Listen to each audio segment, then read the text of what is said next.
Okay, Michael J here. How you guys doing? How's everybody doing today? A grand Saturday to y'all, whether it be night, morning, whatever the case may be, depending on your time zone. Time zones always make a difference, don't they? Oh yeah, yipper doodle. So we are 10 a.m. New York time, Eastern Standard Time. So Eastern Standard Time. So I just go by New York time. Makes it easier for most people.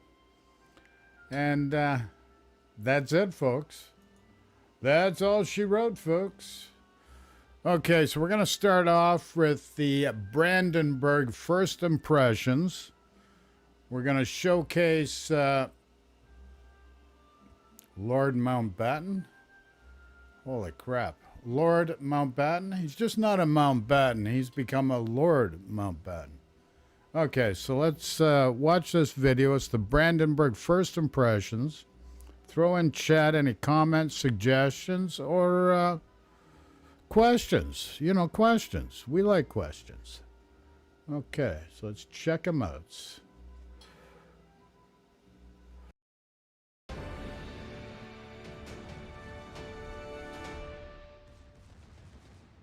Hello, good people of YouTube. Mountbatten here.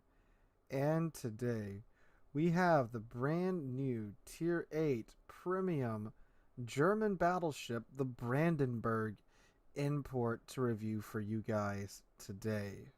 As always, massive shout out to the Patreon supporters. I am not a CC. I get no support from Wargaming. I do not receive any ships to test or review early. So all of the ship reviews you see on this channel are funded by ad revenue from the channel and the generous donation of these Patreons. So again, thanks to you guys on screen for making these reviews possible. So the Brandenburg, what is this ship? TLDR, this is an Odin with a fourth turret, slightly different secondary configuration, and some changes to her armor. There's more changes than that, but that is the long story short version of it. Now, of course, as always, I do really like the look of this ship. I really love the look of the Odin, and this is essentially a chunkier Odin, pretty much. It's a very sleek looking ship, especially from the bow on. Really like the way that it looks, and I really like this camouflage on her hull. Art department absolutely hitting it out of the park here. As always, it's, you know, their standard, it seems, for these days. All right, so the ship herself. Now, as you guys can see, I have played this ship on stream, but I'm recording this right after, so it's still first impressions. So let's take a look at her stats. I'll show you her armor, her stats and such. We'll look at her consumables, and then we will take her into battle, and I'll meet you guys there with a voiceover review. So let's go ahead and take a look at her. So from the front, very similar to Odin, you get a 32mm bow, a massive 60mm icebreaker bow there as well. So that means this is just a giant middle finger to every large caliber gun in the game. Side armor is 350mm upper, 350mm lower torpedo belt, and upper belt is 145. Come around back, this is where things start to change. So bow is 32 with the bow. Stern is 32 with no wrap around stern back here. The Odin has first off, a much slimmer stern, as you can see. And, oh, it's actually got better side armor than the Odin. Wow. So 45 there, and on the 145 on the Brandenburg. Alright, so it's got better side armor, which makes sense considering the gun layout of the ship. But the stern armor is where she's really lacking. So Odin's has a 90mm stern. So this right here is a giant middle finger to everything, which means you can kite for days in this ship thanks to this 90mm strip. They have to somehow hit this right here to overmatch your stern armor. But anyway, back to the Brandenburg. So stern deck is 32, mid deck is 50, center deck is 80, so that's very nice. Then 50 again in the front, and 32 on the bow deck. Citadel is slightly below the waterline, And of course, you've got the good old German turtleback. I do believe the Citadel is pretty much the same as the Odin. Again, just bigger because the ship is bigger. Alright. So, her survivability. She has 58,800 hit points, which is more than Odin, but still on the lower side of most other Tier 8 battleships. Most Tier 8 battleships sit around 62-ish thousand HP. Most. 23% torpedo damage reduction. Poor torpedo damage reduction as par for the course for the Germans. Main battery guns. Same guns as the Odin, but you get 3 more of them. And you get a 26.5 second base reload time, with a 27% chance for fires to be started per shell with her HE, 76 millimeters of HE pin. Both the AP and HE come out the barrels at 865 meters a second, and the AP shells have a maximum damage of 9,400. And the turrets rotate in 30 seconds, maximum dispersion of 245 meters. Now, the secondaries, other big change from the Odin. All of Odin's secondaries can pin 32 because all of Odin's secondaries are at least 128mm guns. It's not the case on the Brandenburg. Now you do get more. You get 20 of these 105mm guns, which is 8 more guns than the Odin gets. Odin only has 12 128s for the smaller, quote-unquote, caliber guns for secondary suite. So they have a 3.4 second base reload time, 5% chance starting a fire, 7.6 kilometer base range, and 900 meters a second velocity with a maximum HE shell damage of 1200. The 150s, you get 6 of these, 6 turrets of these, 12 guns in total.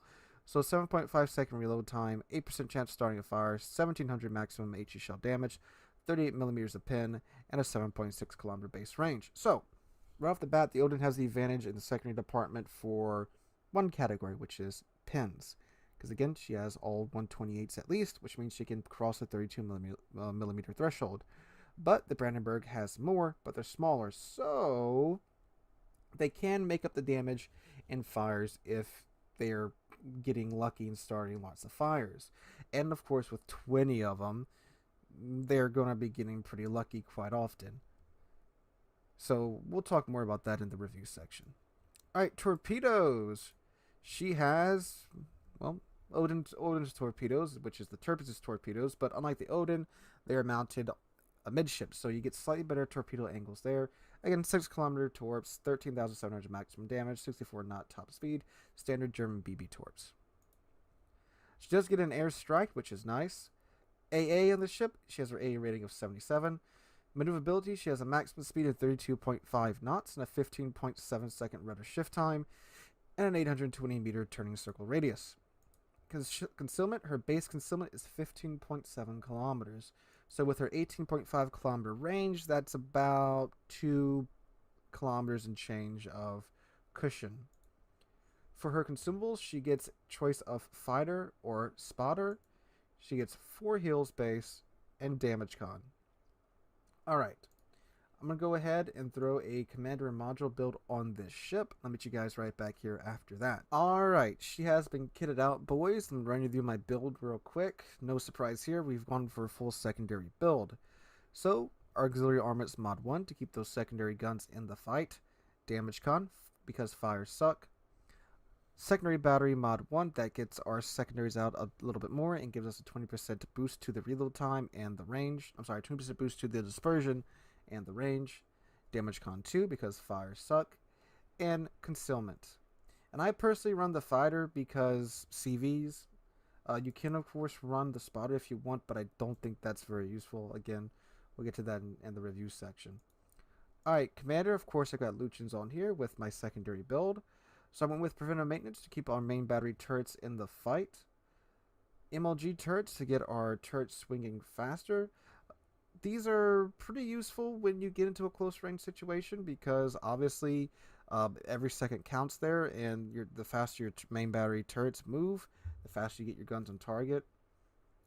Long range secondary battery shells to get our secondaries out another 20%. Of course, manual secondary battery aiming to get that increased accuracy after 45 seconds of firing. Adrenaline rush, of course. Now, you could take close quarters combat, or you could take concealment, or you could take fire prevention. This just comes down to your choice. I take close quarters combat because it increases the DPM of our main battery guns. And again, when you're in a brawling situation, the faster your main battery guns can reload, the faster you can sink your enemy. I just like it. It's kind of a all-in build into maximizing the DPM of this ship. Of course, again, you could take concealment or fire prevention if you want. And then, of course, emergency repair expert. So now, the secondary guns are out to 11.5 kilometers. The 105s reload in 2.9 seconds, and the 150s reload in 6.4 seconds. The main battery guns, they now traverse in 24.0 seconds. I don't know why I was about to say 24.6 seconds for some reason. And her concealment is now down to 14.1 kilometers. Oh, shoot. I didn't even put the... No, I did put... Okay, that is with the flags. I was about to freak out there for a second. And with the speed flag on, she is up to 34.1 knots. So pretty quick battleship here.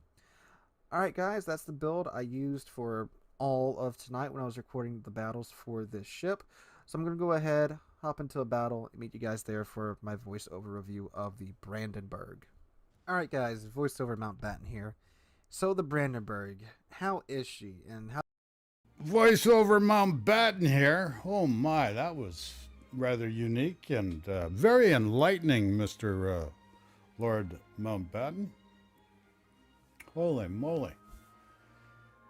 You have graced us with your presence, and we will gladly acquiesce to your opinions here. You can opine fully without fear of retribution.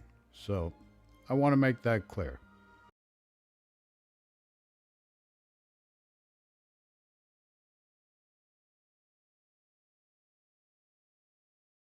Did I make that clear? Am I clear? Okay. So let's go back to the video. And as I said before, questions, comments, encouraged, graciously accepted. Just handle yourself with a modicum of decency is all that we ask. And let's get on with it. How does she compare to Odin? So, she gets compared to Odin so much because this is essentially, again, like I said at the beginning of the review, an Odin with another turret on it. So, does it play similar to Odin? Well, kind of. Here's the thing. Brandenburg is great where you can get all 12 of your guns firing on target. You're firing more shells at the target, so obviously you're going to be doing some more damage. And with 305mm guns, with the Odin, when you have to play at long range, which is what you have to do so much at high tier now, usually for the first at least half of the match, it's really aggravating when you have the dispersion that Odin and Brandenburg has, and you can only get 1 or 2 turrets on target. Now Odin, you can play a little cheekier and get that 3rd turret on target, and yeah, it helps out a bit. But with Brandenburg, with her improved side armor, you can bring that 4th turret into battle a lot more often, and that's when the Brandenburg really starts to really do well. Now, obviously, of course, too, pushing and it being a situation where you get all 4 of your turrets on target, have your... Okay, makes a good point here.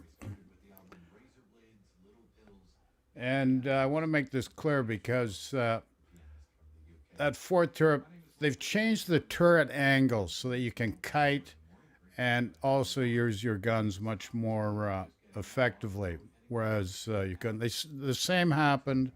They're taking the GK, which is the curve first, out of the game and replacing it with the Prussian, which has the same thing here as the Brandenburg. And that's an important differentiating factor with this new line compared to the old line. So let's go back to the video, folks. Secondaries blazing going off, that's Brandenburg's ideal place. So when you can get in that situation, it's great, it's fantastic. I managed to do that a couple of times tonight. However, I played this ship a lot. For the first half of the stream, we were just playing Brandenburg, and the matches we had just weren't conducive to that type of brawling. They were very rough. I had a lot of double up tier matches. Literally, the first match I had in Brandenburg was a double up tier 10 game on Ocean. Can't have a worst map or situation for this ship. But you know what? She did really well. She did really, really well. Despite being in utterly crap situations, this ship performed. Now, the matches weren't, oh my god, I did 120,000 damage, 220,000 damage in the tier 10 game matches, but I was constantly coming in the upper half of the scoreboard.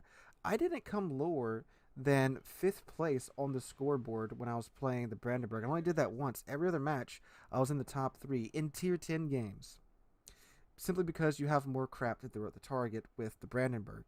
So when you have to sit back, load HE, and just fire at higher tier ships, the Brandenburg comes out ahead there because the Odin only has 9 guns. Brandenburg has 12 with, I'm pretty sure, the same dispersion as Odin. I think the Sigma is a little lower than Odin, but the dispersion patterns feels very, very similar to Odin. So that's where the Brandenburg comes out on top. Now, of course, too, you can do that because you have that improved side plating. Odin doesn't really have that. But the back half of the Brandenburg is a lot chunkier. There's a lot more there, as you can see. Obviously, slapping a 4th turret onto a ship, you have to add some more ship to, well, the ship. Odin's superior there in terms of having less ship for the enemy to shoot at, and especially when kiting, because again, you have that 90 millimeter strip that wraps around your stern. Brandenburg doesn't get that. So when you're kiting, if it's against something like a Musashi, a Yami, or Shikishima, you can get overmatched there quite easily. Now the secondaries. What are the secondaries like? So they're smaller and there's more of them. So against cruisers and destroyers, these things rip and tear like nobody's business when you can get to use them. Now do keep in mind too, this is of course a tier 8 ship. So having secondaries that can cross the 26mm threshold, but not the 32mm threshold, is definitely not the end of the world. Because when you're top tier, there's plenty of ships you can see that these 105s can absolutely rip a new one. And when you run across a tier 8 battleship, you have so many of these 105s that they're going to be setting quite a few fires just through their sheer fire rate. And if you have Lucians on this ship and you pop his secondary skill, which unfortunately I only got to pop twice in Brandenburg on stream because, again, just the nature of the matches that I was being put in and the games I was getting, they really go to town. And I do believe the forward firing angles for the secondaries are pretty, I wouldn't say a lot better, but they're pretty much better than the Odins. The Odin, you can't really get too many of her guns on target when you're stuck bow in. Now, something else though is that the Brandenburg doesn't have the forward 150mm guns like the Odin does, unfortunately. So you don't have those. But again, she makes up for it with the amount of 105s that the Brandenburg does have. Torpedoes, again, anytime there's torpedoes on a battleship, that's your ace up the sleeve in the fight. However, they are German torpedoes, so don't expect them to last more than, well, 1 or 2 rounds of HE. They won't even last 1 round of HE if it's British HE that you do run across. But overall, the feel for this ship, she feels good if you know what you're doing. You can't just throw yourself at the enemy team, unfortunately, because she's too chunky. And I mean, again, especially in today's meta with submarines being everywhere now, CV. Oh god, I had a CV 2 submarine game with the Brandenburg one round. It was tier 10 CV2 and 2 tier 10 subs. That was a round, let me tell you. You got to play conservatively, play it in the back, play it like a super cruiser. Your HE is going to be your primary armament for the first half of the match. Now, once you can close the distance and get within like 13 kilometers of the enemy team, load that AP. This is 12 305mm shells going at an enemy ship. These shells can slap the crap out of battleships once they get within about 13 kilometers. They can actually hit most of them, especially when you aim for that upper belt. You can't get through the main battery belt of a lot of tier 10 BBs, except, maybe like a Conqueror or Thunder or something like that. But if you hit the upper belt with all 12 of these shells, which the ship can do once you get within that 13 kilometer range, oh yeah, you're going to be doing some damage, like 15, 20k salvos, because again, you have 12 shells now. They're small guns, but you've got a lot of them. And again, they reload every 25 seconds. Then once you got adrenaline rush kicking in, you're really, cooking with gas at that point with these main battery guns. So the ship can deliver. It's just unfortunate that higher tier gameplay isn't very conducive to the environment that this ship needs to really, really, really do well. But again, that being said, with the games that I had with her throughout the night, she performed well for what she was dealt with. I had 2 games where I broke 100,000 damage. Rest of the games, which I think we played like 6 or 7 games, they were around 80, 70,000 damage, which for a tier 8 ship with 305mm guns, double up tiered to tier 10, that's really not bad for what it was dealt. And if you're interested in the matches, the Twitch stream is still up on Twitch, so you can go watch them there in full to see how the ship did perform. And again, it was admirable the way that she performed in the situation that she was put in. So, is this ship worth the dubs? I'd say if you're a German battleship player, if you like the Odin, you'll like this ship. You can also kind of see it as a higher tier super cruiser for the German line that's, just in the battleship slot, which is the way I see Odin and the way I play Odin, and again, like the way I suggest you play the Brandenburg. And if you play it like that, you'll do well in this ship. So overall, if you keep that in mind, this ship gets a thumbs up for me. And again, if you're a fan of German battleships, you know how to play them in the current meta, you'll enjoy this ship quite a lot. So guys, that's my review of the new Tier 8 Premium German battleship, the Brandenburg. Let me know what you guys think in the comments down below. Hope you guys enjoyed. If you did enjoy, make sure to drop a like and subscribe to the channel. We're on our way to 30,000. Did you guys enjoy that? I hope you enjoyed that.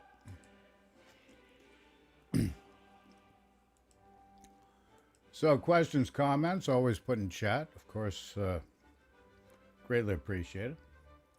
Okay, different camera angle just so you can see things differently here. I've got different lenses on the other one. I like doing the soft background, so we're going to switch back to this. There we go. There we go, baby. Okay, let's do a quick trailer from World of Warships themselves, and where they explain the Brandenburg in detail here. So this is directly from the World of Warships channel. And we're just sharing it with you under fair use policy, of course. Any questions, just throw in chat. Without further ado, let's get into it.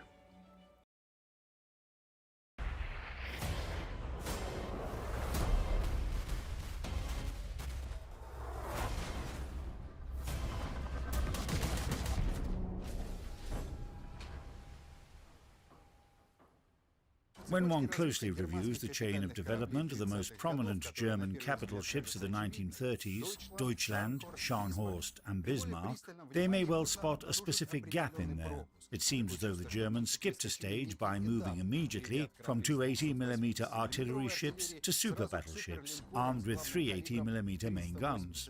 If the situation had been calmer, and they had more time and resources at their disposal, this stage would have been possible. On top of that, a suitable gun, which, as everybody knows, is the cornerstone of any battleship, existed in reality. In World of Warships, we decided to fill that gap and create a German Tier 8 premium battleship, Brandenburg. The ship could have been positioned somewhere between Scharnhorst and Bismarck. Her primary feature could well have been a main battery comprising 305mm SKC-39 guns. The only prototype of that gun was made in 1939, which is clear from the gun's index.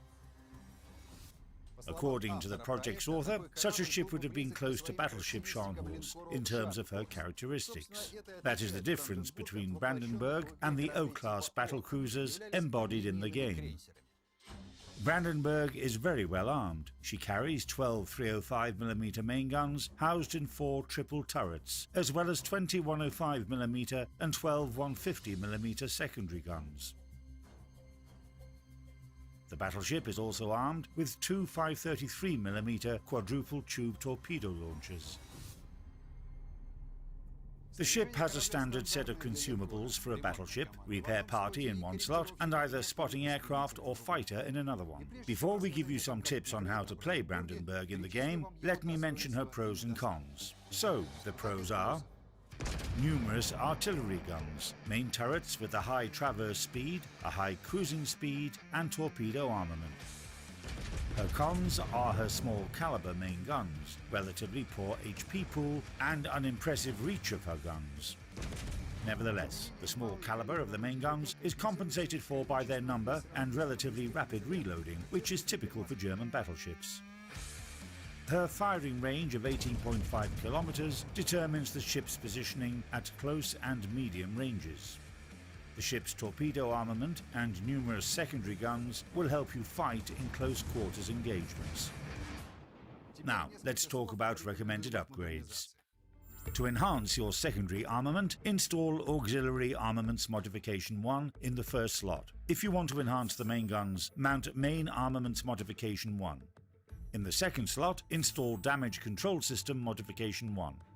In the third slot, if you prefer to enhance the secondary guns, Secondary Battery Modification 1, or in order to enhance the main guns, Aiming Systems Modification 1. For the fourth slot, Damage Control System Modification 2 and Concealment System Modification 1 in the fifth slot. Now it's time for our traditional raffle. The main prize is the Admiral Bundle comprising Battleship Brandenburg, a commander, the German Eagle Permanent Camouflage, a commemorative flag, and other useful items. This trophy will go to one of the captains who subscribe to our channel, give this video a thumbs up, and answer the following question correctly. How many artillery guns of all calibers are installed on board Battleship Brandenburg? I'll give you a hint. It's 2 more than there are on Bismarck. I'll remind you that to take part in the raffle, in addition to the correct answer, you should leave your in-game nickname and the server you play on in the comment. And a fun fact to finish with. One of the most decorated sport figures in history, Birgit Fischer, was born in the city of Brandenburg. She has won 8 gold medals at the Olympic Games and 28 at World Championships in canoe racing. That's when one can say, give me an oar and I'll get them gold. Good luck, captains.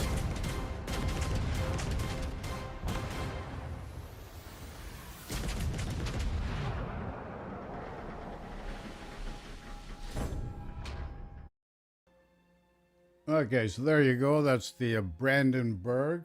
That's the trailer from Warships itself. It doesn't get any better than that. Oh my. No, it doesn't get any better than that, folks. Okay, so now, who is this guy? Never heard of this guy.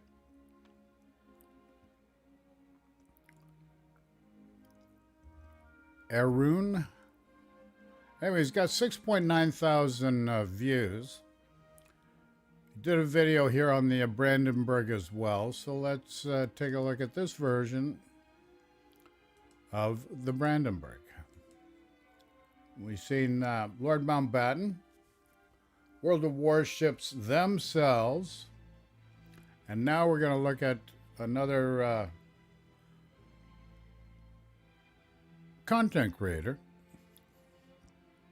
Arun, also showcasing the Brandenburg.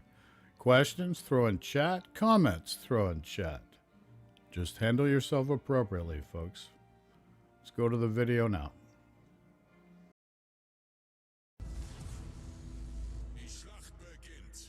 Hello and welcome. Today we are in the new Tier 8 German battleship Brandenburg. The ship was given to me by Wargaming.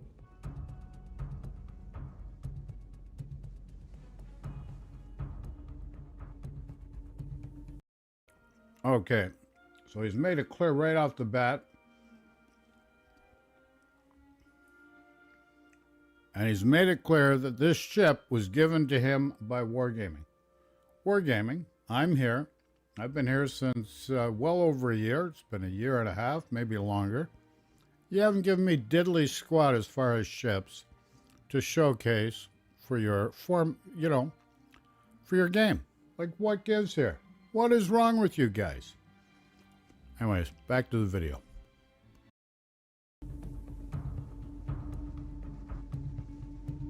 Oh, we got super speed going here. Holy crap.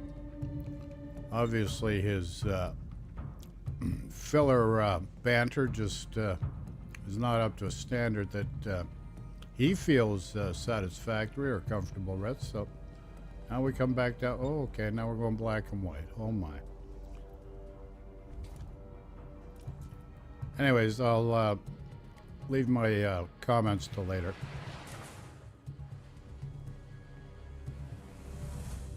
I think Brandenburg is effectively a worse Tirpitz. They're very similar ships, to the extent that I am using the same skill build on both ships.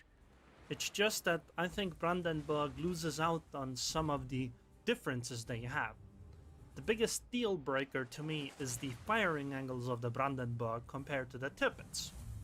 These images are from the World of Warships fitting tool, and they effectively show that the Tirpitz has about 6 degrees better firing angles than the Brandenburg. That is to say, if the Tirpitz sails towards a target and brings all of her guns to bear, she can be 6 degrees more angled than a Brandenburg can. Now you might think that 6 degrees isn't a big deal, but it kinda is, because if a Brandenburg brings all of her guns to bear at the target, that target has a roughly 25% chance of ricochets if Brandenburg were a flat armor plate. Compare that to Tirpitz, who has something like a 66% chance of ricochets.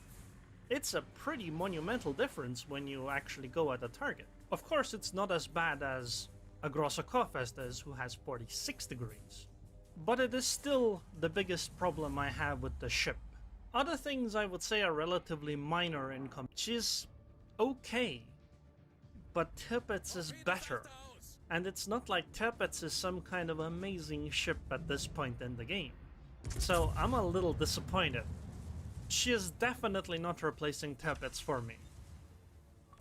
Oh, and I just got pinged by a submarine.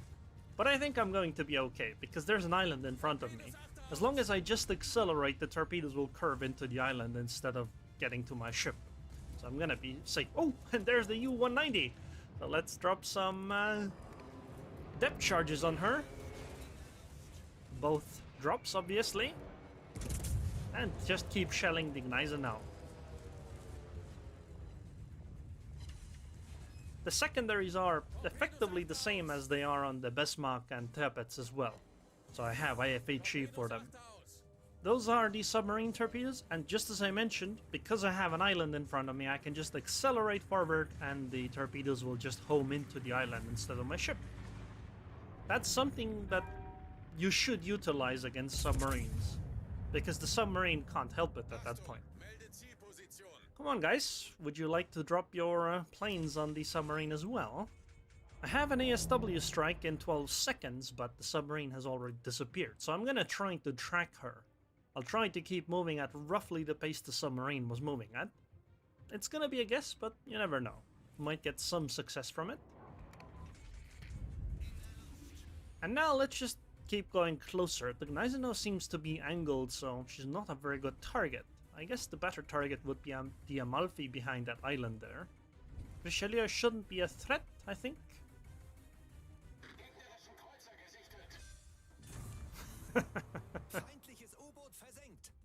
We got the submarine. I've got to say, that was pretty good.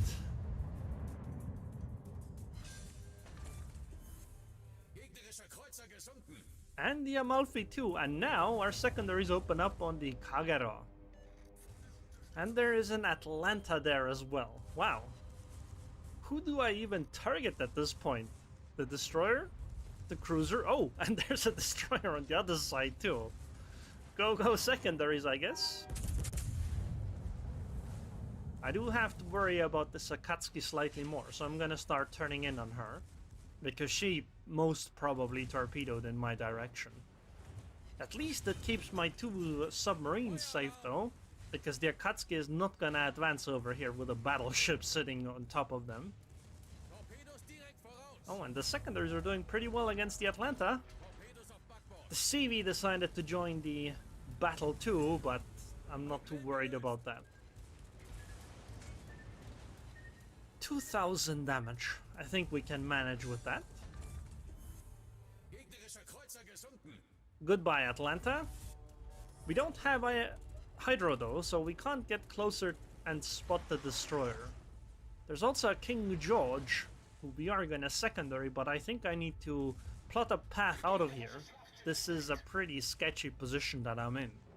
I don't think advancing here is a good choice. What I'm worried about is that the CV comes back and the destroyer is gonna get the second set of torps off on me. I also don't know where that Benson is, and you never know what the Gneisenau might end up doing, getting my broadside and stuff. So backing off, I think, is the safer choice here. Even though it means I can't secondary even further. Does that Gneisenau think she can do damage with the depth charges to me? That's a little odd.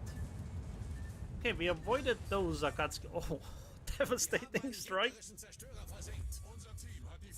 I hit 8 of the 12 shells. Wow. By the way, the accuracy of this ship is, as far as I can understand, it's the same as Tirpitz. Just 12 guns instead of 8 of them.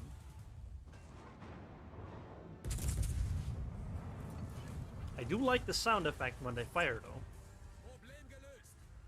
But we are backing off. We still have 13k HP with a heal ticking, so I think we're gonna be just fine at the moment.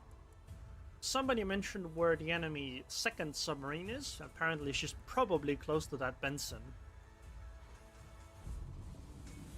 Here, the focus is gonna be on the Richelieu, I suppose.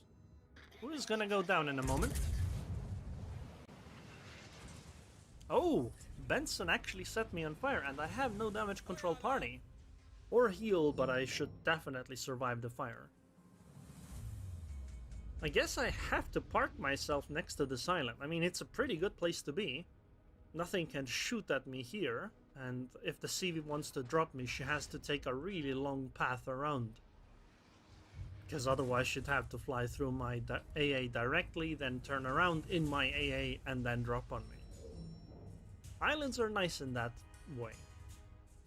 By the way, I like this new screen that you can check ship stats at. This is the new H menu. My AA guns seem to be just fine at the moment. I'm gonna wait until my heal is up again at least. That way I'll have a lot more extra HP. I'll select the Gneisenau just in case for the secondaries. But it does appear that we're winning this match. I mean, it's what? 8 versus 5? I like our chances.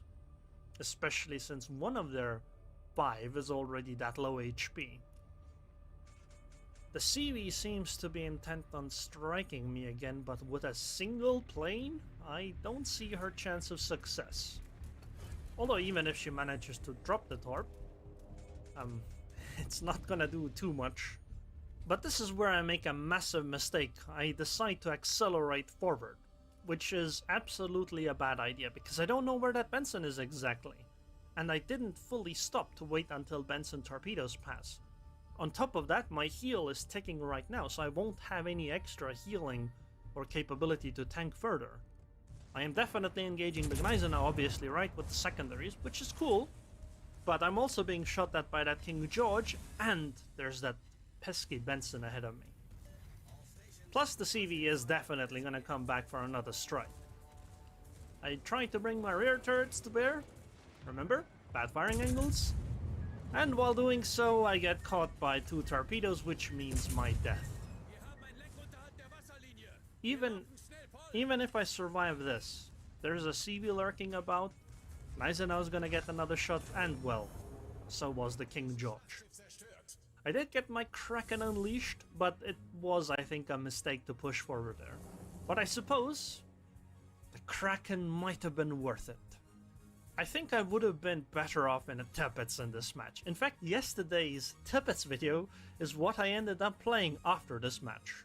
It might be a 7 versus 4, but it takes another 6 minutes for this match to end. So let's just skip that part.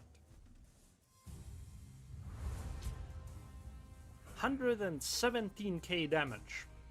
Sank 5 ships, a devastating strike on a destroyer no less, 2 close quarters experts, a Kraken Unleashed, and a High Caliber, and we even sank one of the submarines. So, even with all of my criticism, you can definitely do well in the ship. 2175 base XP. And let's actually compliment that Benson as well. The one that got me at the end. That was well played. By the way, we got all of that submarine's HP in just 3 airstrikes. So, let's take a look at the Brandenburg and port. First, I'll show you the camos and then the armor, I guess. This is the default perma camo. You obviously do have a choice between colors in here. You can pick the blue one or the black one. Actually, I think the black one looks pretty cool too. Huh. But there's also, this is for 12,800 doubloons if you just get the ship. But there's also a more expensive package which includes the Eagle camouflage for the new German ships, which looks amazing.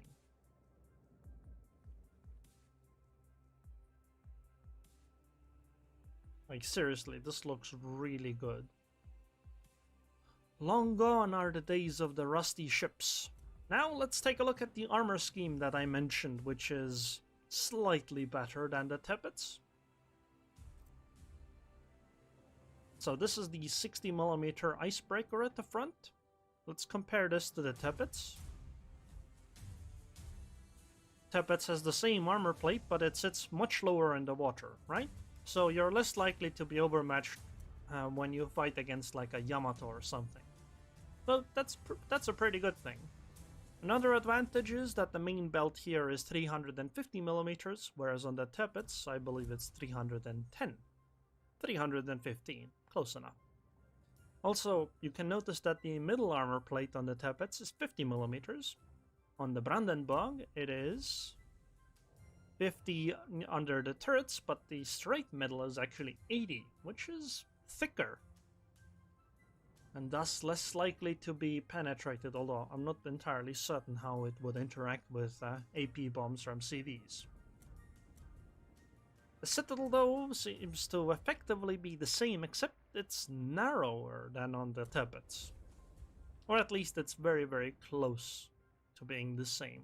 That there's effectively no real difference. Overall, I would say that you'd have to give the armor advantage to the Brandenburg. I just, again, don't think it makes up for the worse firing angles. But they are pretty comparable ships, if we're honest. The big... Okay, this is one of my pet peeves with the English language. Comparable. The word comparable.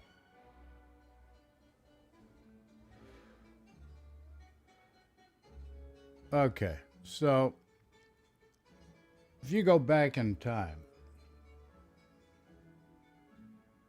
English has slowly been bastardized over the years, decades, even centuries.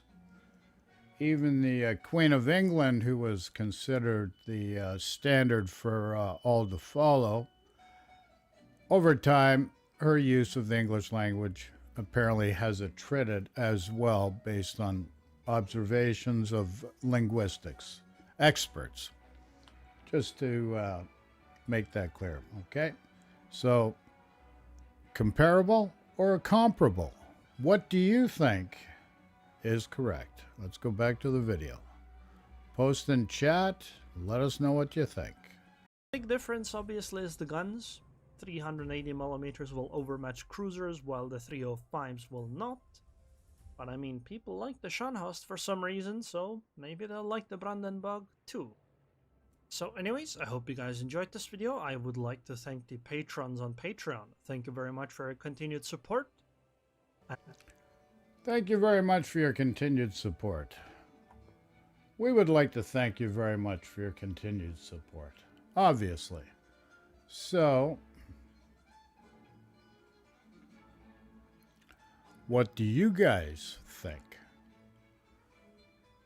That is the question.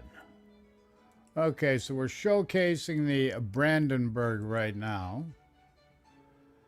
And now we're going to deviate, just a titch. For those of you watching on Twitch. Just a titch for those of you watching on Twitch. Oh my. Did I say that? Yes, I did. Okay, so now we're going to go back to Lord C, or Sea Lord Mountbatten. That's how he presents himself. Sea Lord Mountbatten. And now we're going to talk about super ships. These are the new ships coming into play. And let me know what you think. Maybe I have to adjust where this monitor sits. Maybe, I don't know. Just adds character to the scene. What do you guys think? It's up to you. Okay, so let's see what Sea Lord Mountbatten is stating about super ships that are coming to the game. There we go, folks. Comments, questions, post in chat, please. Hello, good people of YouTube. Mountbatten here. And today we are talking about the new super ships. So right now on the PT server, you can play the test for the next update. And boy, these super ships are something, alright. I've played all but one of them today. And the one I didn't play is the Yamagiri. So I can't say much about the swapping between torch, but I can say I didn't see a lot of Yamagiri in testing either way.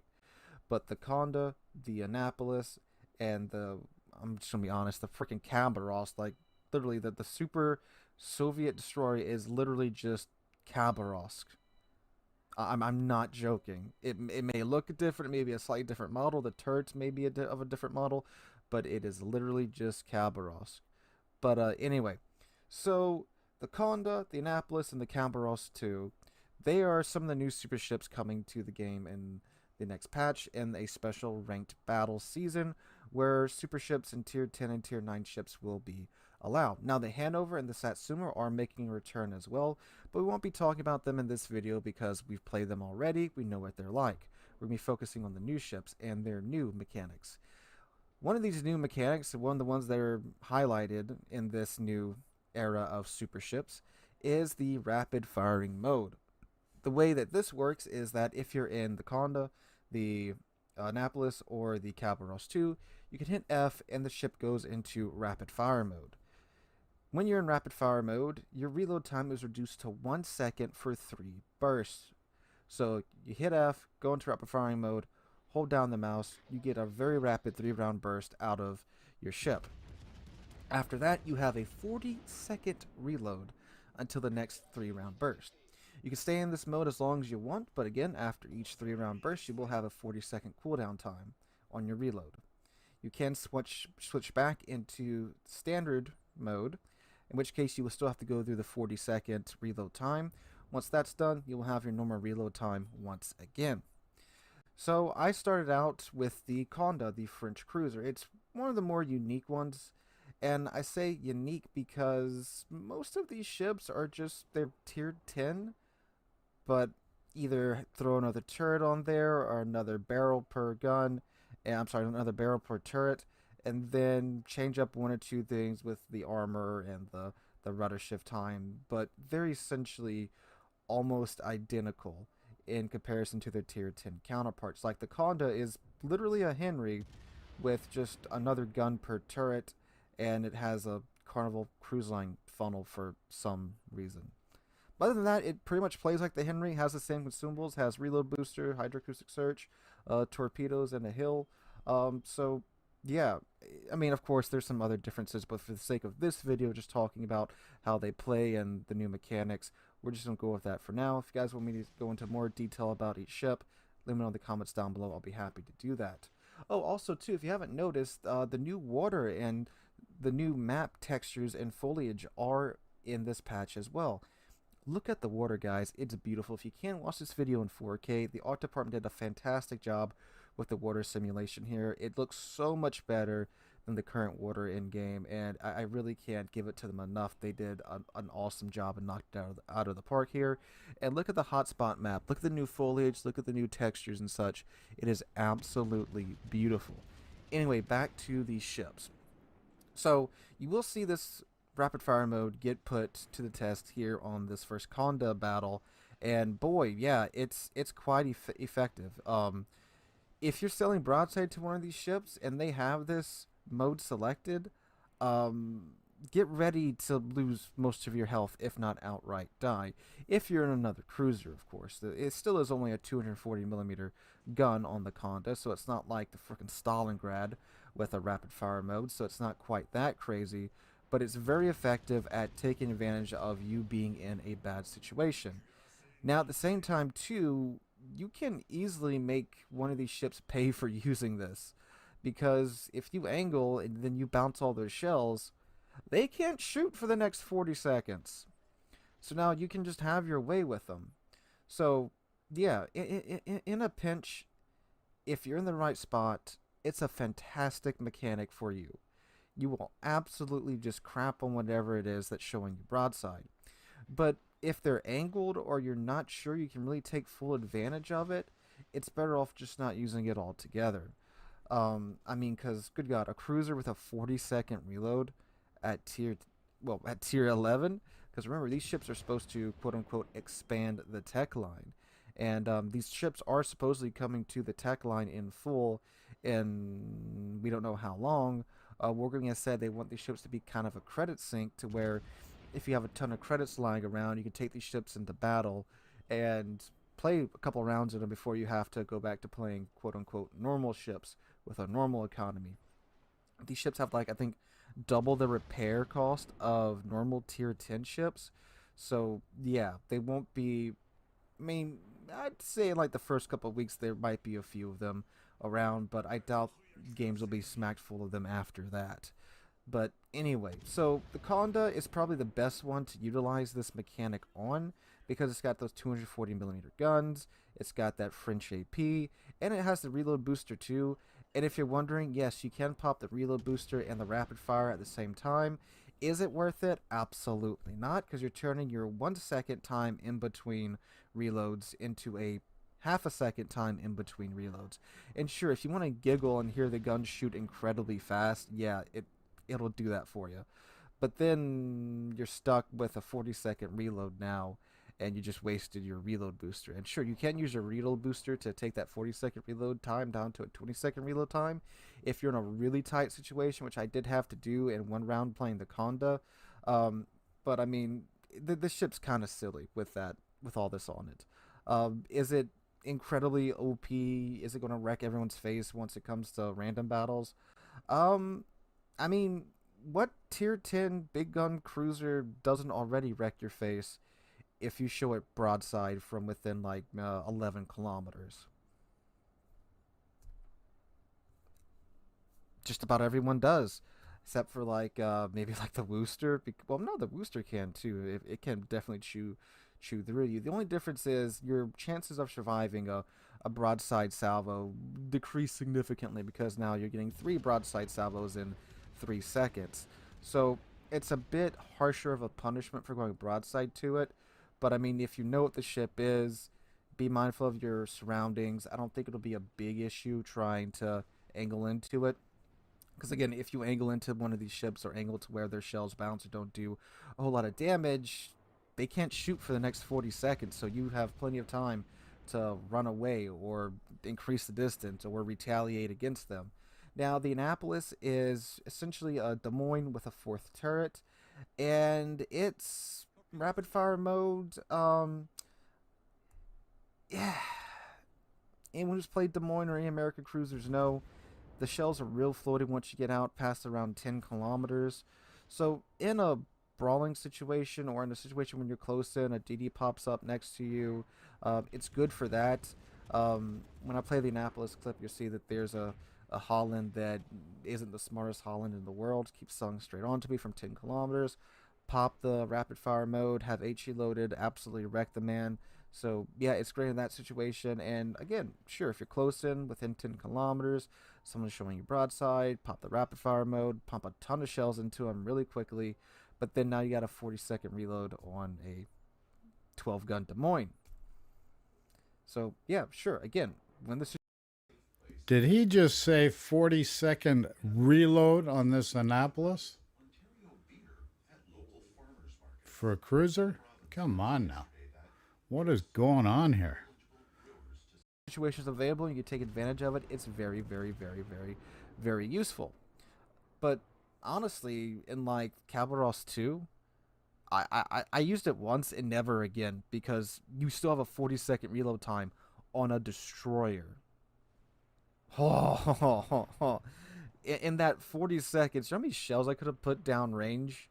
Sure, I put a ton down range with the rapid firing thing, but like, man, it's just so much loss, DPM there, because if you're not very good at predicting shots, good luck, because you don't get that first shot on the target that you need to kind of gauge, you know, which way they're going and stuff. But if you're very good at predicting shots, sure, you can probably use this mechanic a lot and almost abuse this mechanic to its breaking point.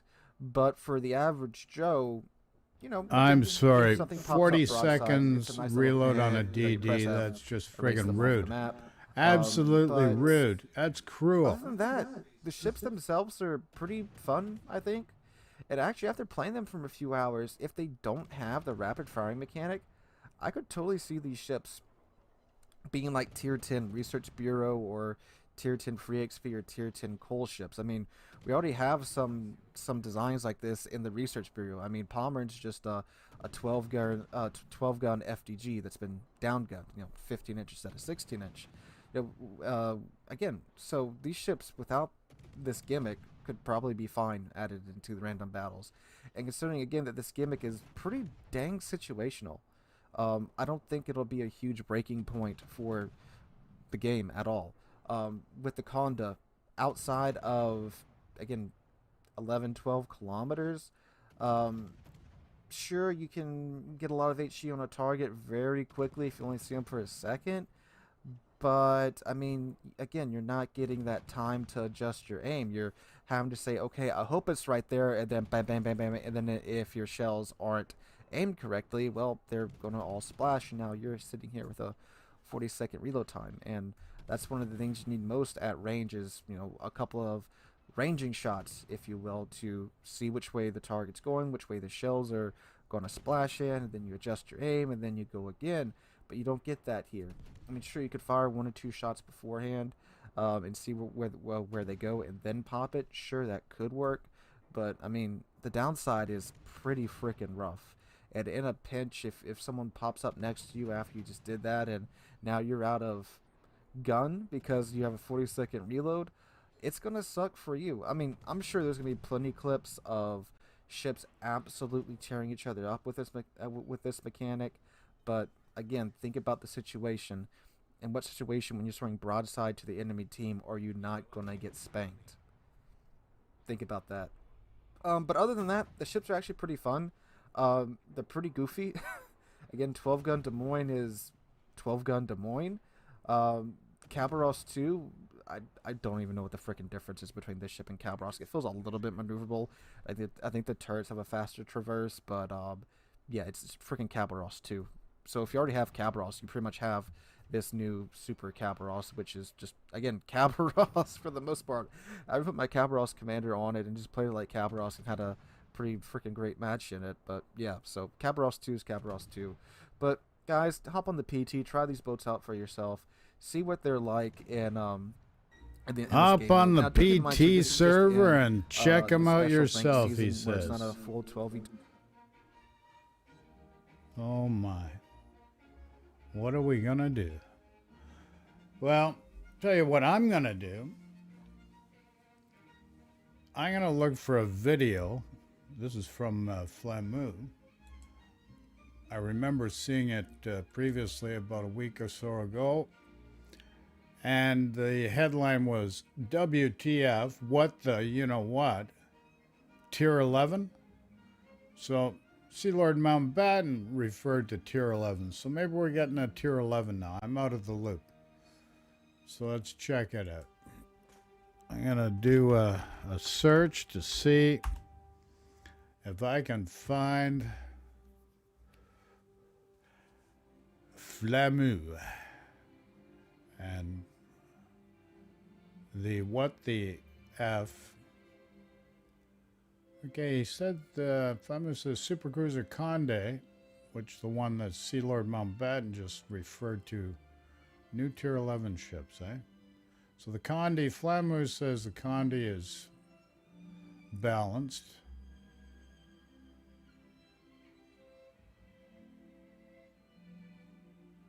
Huh. Okay. So here is the headline. Tier 11 is here. WTF. I don't have to tell you what WTF stands for. What the female? I don't think so. So Tier 11 is here. WTF is the headline. This is Flamu. I like Flamu. People get hung up on his personality. Like, who gives a, flying fish? The guy knows what he's talking about. You can learn a lot from him. He understands the game mechanics and ways and how it applies in gameplay in ways that most other people have no comprehension thereof. But he has this knack and ability. So post in the comments, questions, all in chat. So let's see what Mr. Flamu has to say. Of course, we're showcasing all these people under the fair use policy, of course. Any questions? Throw in chat, please. Let's see. Now I want to look at this devlog. Now I want to look at the devlog. What the fuck? What the fuck? What the fuck? So, in the new episode, usually they say it much clearly in the devlog than in the video. We talk about the future of super ships. I mean, it's not really super ships. It's literally going to be tier 11.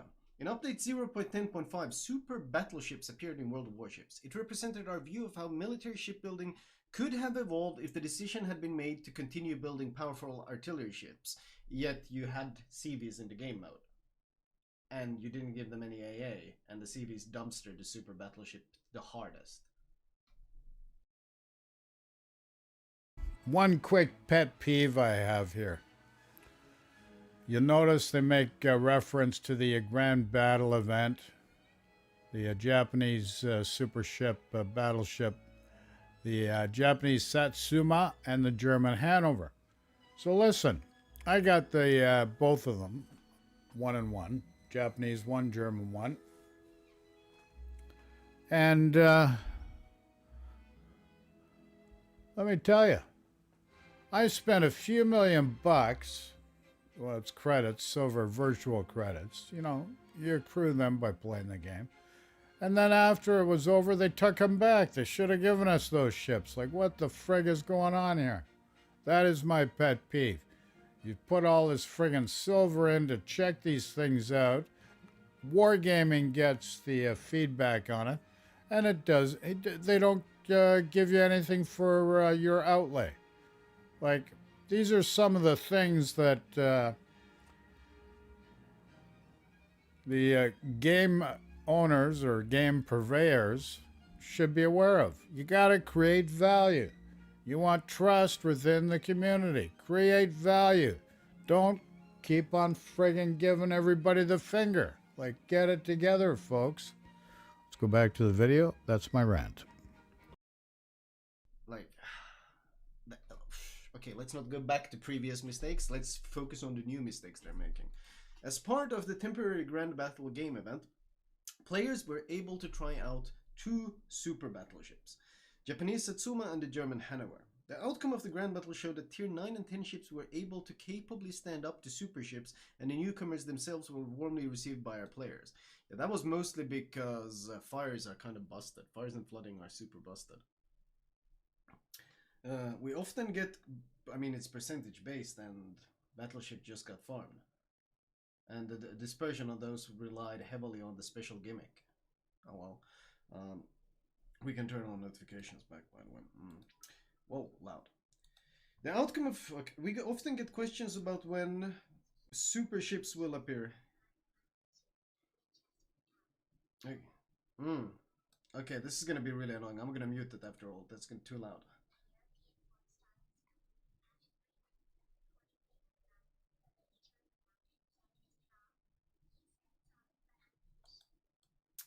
Wow, that was terrible. Yeah, we're gonna mute that for now. When super ships will appear in the game again, and we are happy to announce that update 0.10 they will be available to use in rank battles. Oh no. Ranked has become the new PTS. Ranked has literally become where they just dump all the garbage. They don't care at all about ranked anymore. They don't care at all about ranked. Subs, tested. Super ships, tested. Jesus, it's literally PTS now. The upcoming season of ranked battles will take place in a 7 vs 7 format on tier 10 ships and super ships. The season will take place without submarines, and for the matchmaker there will be standard class restrictions. Super ships will be mirrored by the matchmaker. Oh no, this sounds like CV balancing.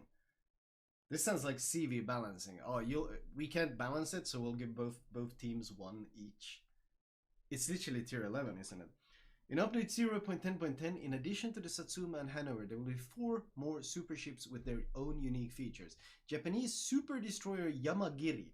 This super destroyer will have unique mechanic to switch between 2 torpedo types in battle, which differ by various parameters such as range, speed, and damage. The following super ships will introduce a new autoloader mechanic, which means after pressing a key, the player can switch to a special firing mode, with which separate turrets can fire several consecutive salvos in rapid succession before being subjected to a long reload. Oh Jesus. French supercruiser Conde, American supercruiser Annapolis, Soviet super destroyer Zorki. Oh god, it's gonna be tier 9. 1 for each, isn't it? Yeah, a bit more actually. IGN gets 2. They get destroyer and the Satsuma.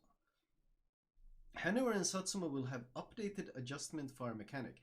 Now if you feel the adjustment firebar, you need to press a special key to activate the characteristic bonus. Oh, this is a huge Hanover buff.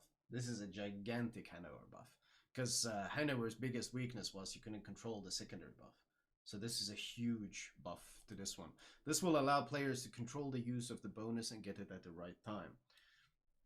Over the last few years, gameplay development for World of Warships was focused on horizontal progression, adding new mechanics, branches, or ships with unique peculiarities, such as hybrids that no one asked for. But this framework, which was conceived many years ago, can only accommodate so many new concepts. So they ran out? But what do you mean? They still have... Where's the Royal Navy supercruiser line? What? They still have so many things that they could potentially add before they're starting to work on goddamn supercruisers. Or sorry, tier 11s even. Oh no.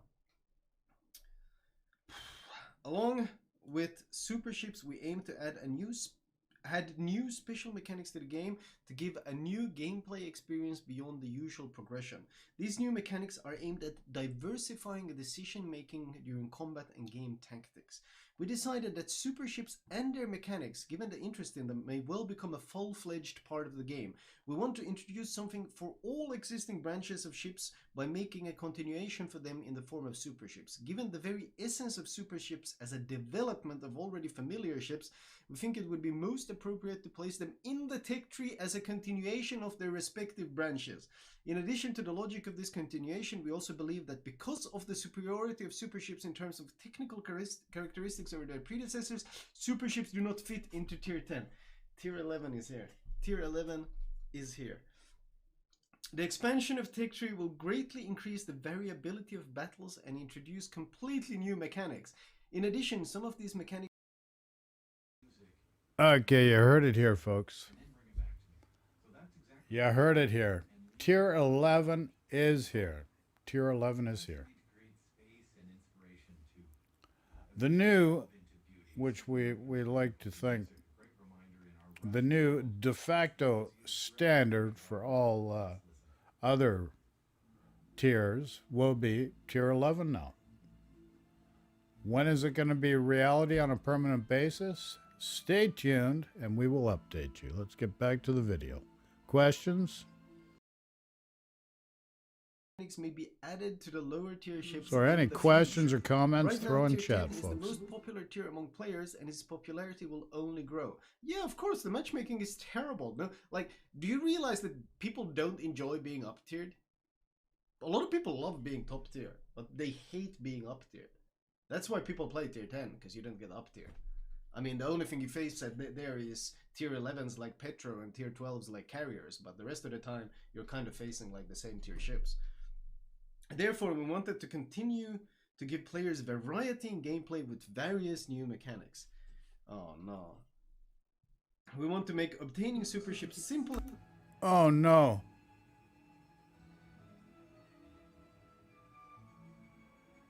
Oh no. We want to make obtaining super ships simple and clear, accessible to all who wish to use them, and not harming those who reset branches in the Research Bureau. Therefore, you will need only 1 XP point to research a super ship after researching a tier 10 ship. Look at this, where they're friggin' giving you the finger here. Mind you, the credit cost of the super ship will, obviously based on what they've got here, will vary. And they say will be between 1.5 to 2.5. It should be times, but they say 1.5 to 2.5 the cost of buying a tier 10 ship. Therefore, players will not need to play much on a tier 10 ship to be able to explore super ships, but will need to invest credits. Give me my friggin' credits back for the friggin' test casing the friggin' super ships to begin with. That would be a good start. Just want to make my point, folks. And clear, accessible to all who wish.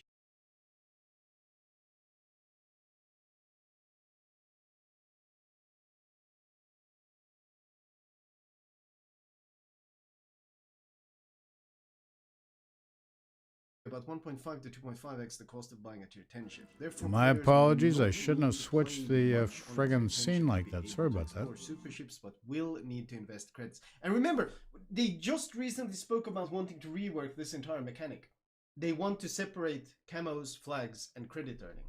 So they are gonna make it so that in order to pay these ships, you're gonna have to grind either probably on premiums or with doubloons or just a shit on a low tier or something. They are reworking the credit game for sure. They are gonna rework the economy while they do this. The expansion of the tech tree is a big and important step for our game. And based on our previous experience, we do not plan to immediately add super ships for all nations and in random battles. Instead, we will start with ranked battles. Yeah, because no one cares about ranked battles. Like, imagine taking ranked battles seriously. That's the testing mode. And we will decide on further steps and implementation of super ships as we go along. We will keep a close eye on the results. Hold on here. I got an issue with that. Okay, so here they're stating we will decide on further steps and implementation of super ships as we go along. But if we back up the line here, they state at the start of this paragraph, this expansion of the tech tree is a big and important step for our game, and based on our previous experience, we do not plan to immediately add super ships for all nations and in random battles. Instead, we will start with ranked battles. Like, what the frig? Do you guys friggin' understand what you say? You just finished saying we just had the experience where we're playing these super ships against tier 10 ships. No issue whatsoever. So why are you holding back? Friggin' subs you throw out there and ram them down our throats. CVs you throw out there and ram them down your throats. And now you're holding back on these tier 11s, which are probably the easiest ones to mix into the gameplay as it stands right now. Yet you just friggin' do not get it. That's another one of my pet peeves, folks. Let's continue with the video, please. Of ranked battles involving super ships, as well as your feedback. We will share details about ranked battle results and possible changes to the very concept of new ships if they will be necessary. Okay. Hold on a sec. Hold on a second here.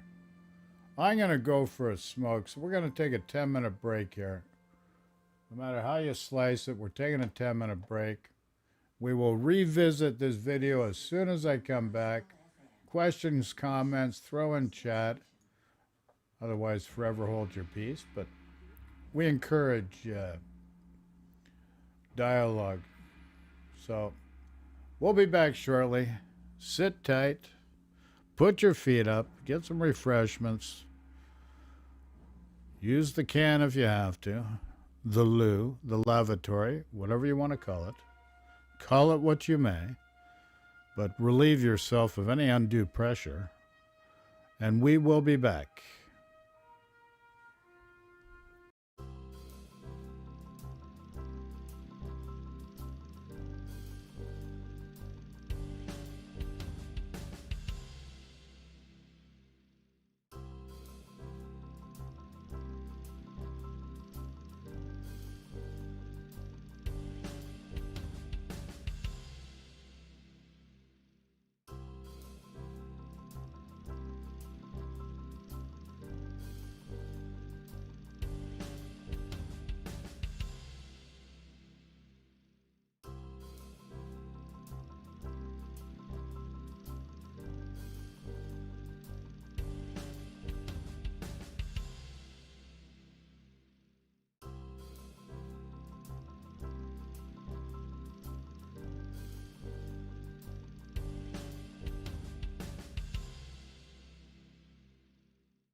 And away we go.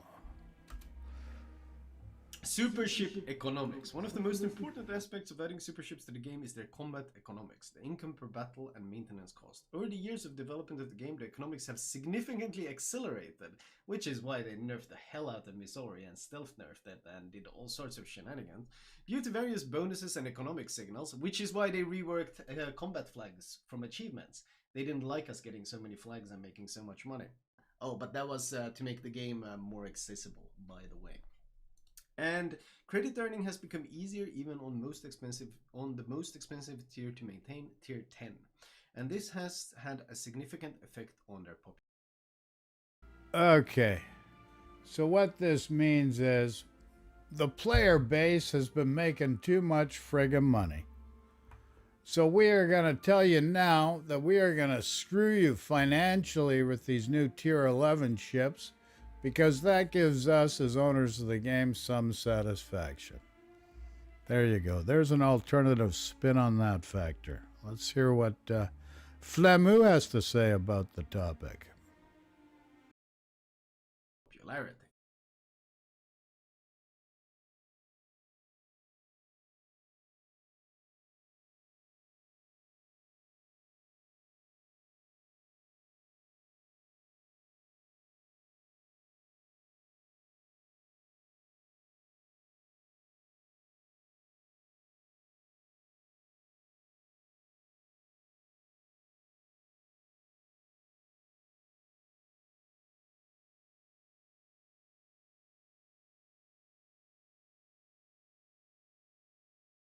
Here.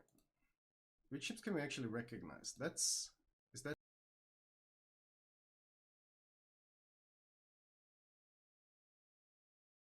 worked combat flags from achievements? They didn't like us getting so many flags and making so much. Sorry, folks. Oh, but that was to make I the screwed game up. more accessible, by the way. And credit earning has become easier even on the most expensive tier to maintain, tier 10. And this has had a significant effect on their popularity. In the case of super ships, we decided to change this approach both to ensure that super ships don't become too popular in matchmaking and ensure that tier 10 ships will have an economic advantage over them. Therefore, super ships will have a high maintenance cost, about twice as high as that of tier 10.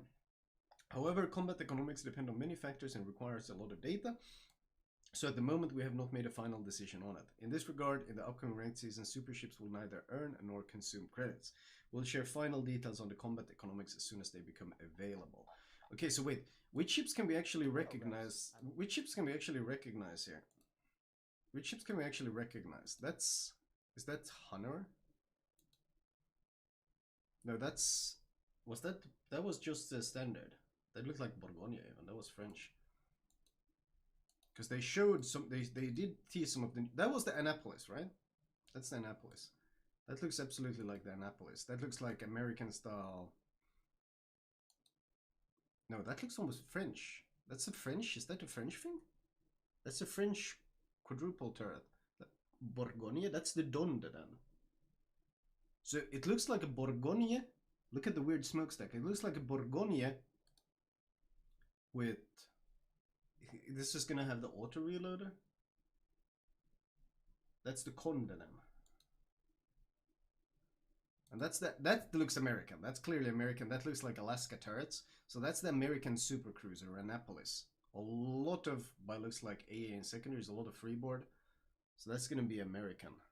Also probably auto, super DM, I guess, almost. Is it gonna be, because those look like Alaska 305s. So if it's 305s with improved pen angles and autoloader, holy shit. It has the shell net of DM. DM. Are they DM turrets? But how is it gonna separate itself from the Des Moines then? Because it's gonna have to have even faster reload.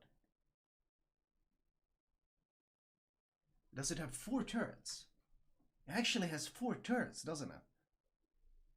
Wait, is it a 4 turret DM with autoloader?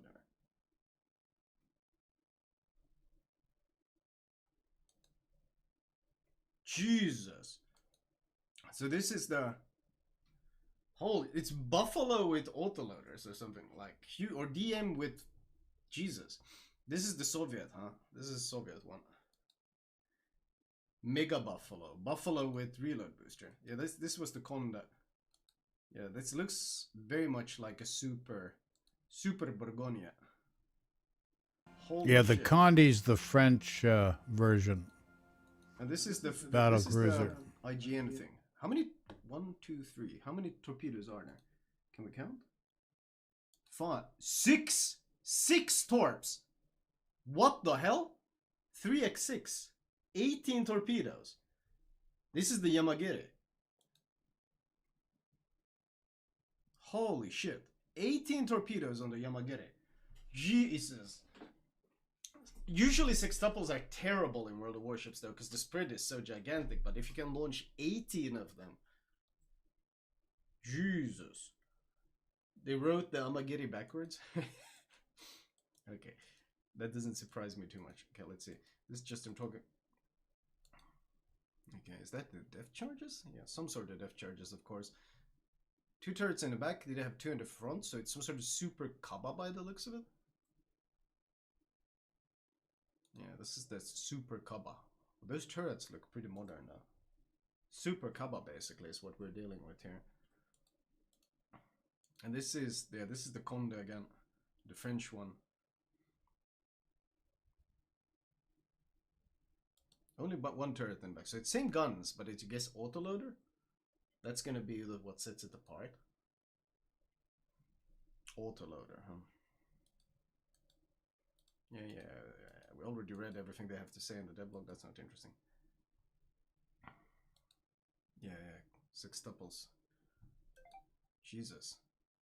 Wonder how huge this ship is, though. It looks pretty thick. It looks pretty gigantic. And being really big in a DD is generally a pretty big disadvantage in World of Warships. Only 6 guns. Yeah, this is the Annapolis. Are you sure these are Des Moines turrets? Are they Des Moines turrets? Look at the secondary or the AA armament. Secondary and AA armament on it. Are those Des Moines turrets? I guess it is Des Moines turrets. I'm having a hard time to put it into scale. I feel like it looks 305-ish. They look so huge.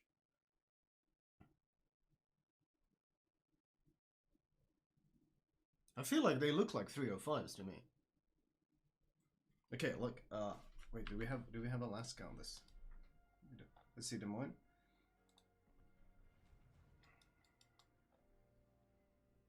I mean, I guess this looks the shell catcher under here or the casing catchers look very much DM.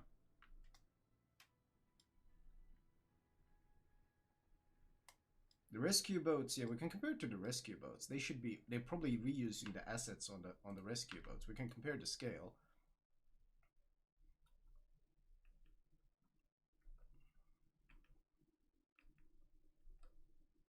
I think it is Des Moines. I think it's just Des Moines. It's gonna be 12-gun Des Moines turrets that we're dealing in. They don't look as big anymore now that we're straight comparing them.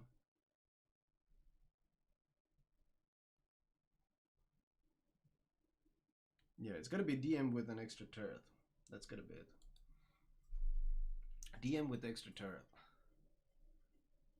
How much of an advantage that is can be debated, like, because one of DM's great strength is being able to play nose in and use the majority of the guns. But now half of it is in the back, so depends on firing angles, I guess. Did they show any more ships? Here they show some more ships.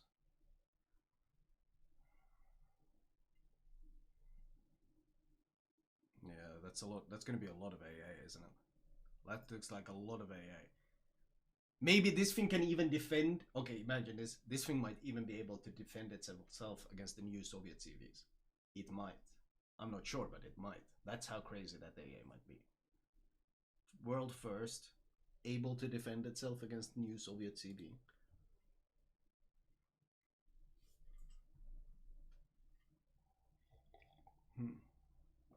Okay, that was all they had to show. Jesus.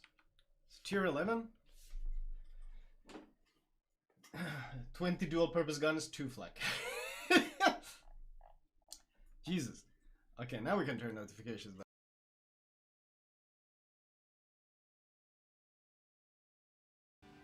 Oh my, what happened? That happened rather quickly. Holy crap. Gotta get him to work on his production.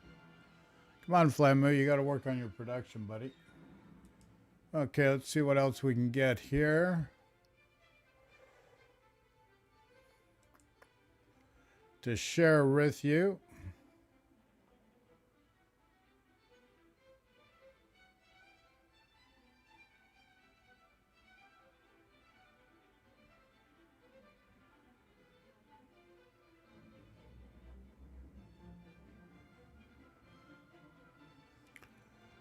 Okay, so here's a guy that goes over the Tier 8 Brandenburg, and he says it's stronger Scharnhorst. Well, Scharnhorst is Tier 7. So, like, what gives here? Like, what friggin' gives here? So this is Overlord Bow. B-O-U. Overlord Boo? Bow? Boo? Hey, Boo Boo. Let's do a boo. Overlord Boo. Hey, Boo Boo, we're going to put you front and center here, buddy. So, Boo Boo. Okay, so let's see what Boo Boo's got to say here. This is Overlord Boat, and we're back with another ship review, and today we'll be looking at the new... Hello, this is Overlord Boat, and we're back with another ship review, and today we'll be looking at the new German Tier 8 premium battleship, the Brandenburg. So, this is how the ship looks with its normal premium camo. It looks pretty nice, I do have to say. It looks like pretty much a super beefed up Sean horse, if you want to compare it to. It looks nice. I got a friggin', here's what irritates me here right off the bat. He's talking about a German battleship, Brandenburg. It's going to be a Tier 8 premium battleship, and then it's a stronger Scharnhorst. Well, Scharnhorst is Tier 7. Obviously, Tier 8 battleship will be stronger than a Tier 7 for most cases.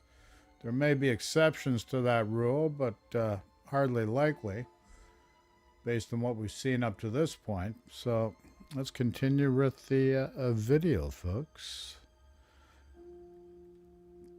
Comments, just throw in chat.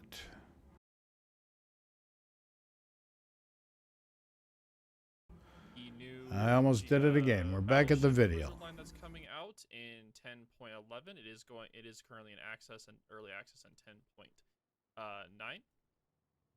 So let's talk about the build real quick. Also, this ship is for sale for 12,800 doubloons in the premium market.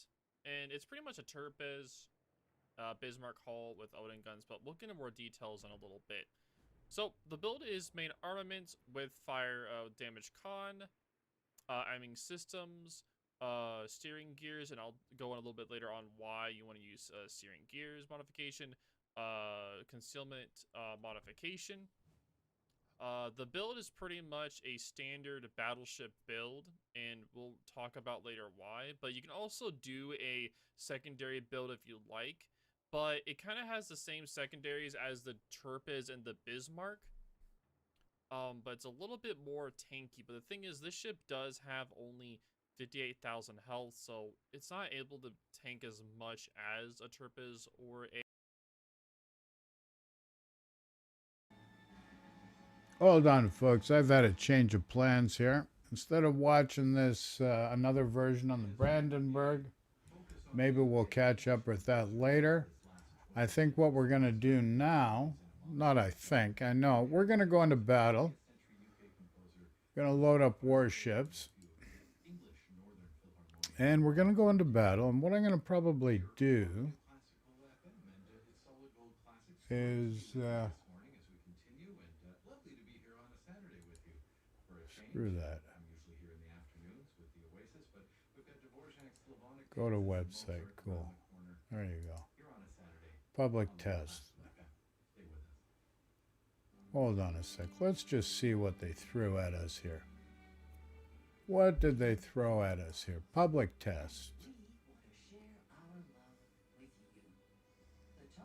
Let's look at this. Let's go to the main screen here, folks. Okay, so I'm loading up Warships. They throw this out there. Public test of update 10.10 round 1. Captains, it's now much simpler to take part in the public test. This has got to be the tier 11 ships, super ships here. That's what I'm thinking. To do so, select public test in the game instance section of Wargaming Game Center. As a reward, you'll receive community tokens. Isn't that special? These can be exchanged for premium ships, permanent camouflages, super containers, and other items. Oh my. In update 0.10.10, you'll see the return of arms race. Massive graphic enhancements. It's one thing about Wargaming, the graphics are pretty decent. Super ships and ranked battles, and other exciting new features. Take a look at the developer bulletin, and welcome to the test. See you in the public test server. Okay, let's look at the developer bulletin and see what this states here. Okay. Important. Because the update is still being tested, the information in this bulletin is tentative and reflects the state of game development at the time of its publication. Some changes and new features may be removed entirely or implemented differently by the time the update goes live. Screenshots, specific values of certain characteristics, and details of in-game mechanics will not necessarily be relevant after the update is released. Okay. What else is friggin' new? More double tuck. Okay, super ships and ranked battles. Okay, so update 10.10 kicks off the 5th season of ranked battles, and you can participate in the action at the helms of super ships. In addition to super ships, Satsuma, that's the tier 11 Japanese, and Hanover, which is the German version, which you are probably already familiar with from the Grand Battle, yes. And as I've stated, I have a beef. I spent all that friggin' silver in outfitting the ship, and you didn't give it to me. You took it back, you swines. That's right, swines. You are wearing pig lipstick. Okay, so further to that, the following steel giants await you in the game.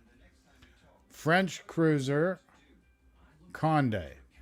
A large heavy cruiser armed with 12 240mm guns, housed in quad gun turrets. The ship's air defenses are represented by both post-war dual-purpose guns and dedicated AA weapon systems.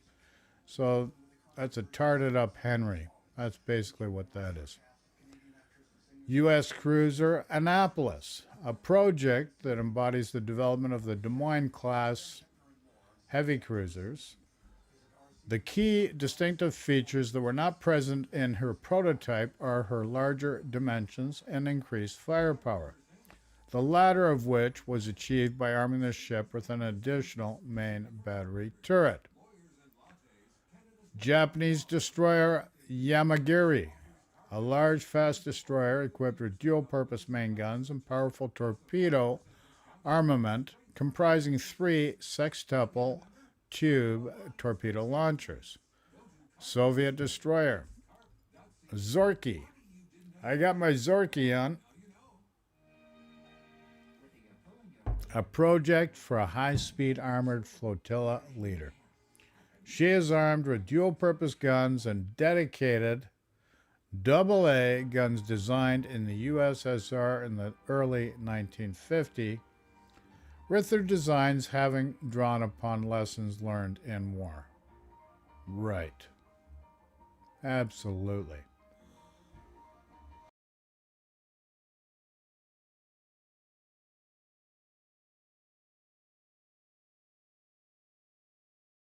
Okay.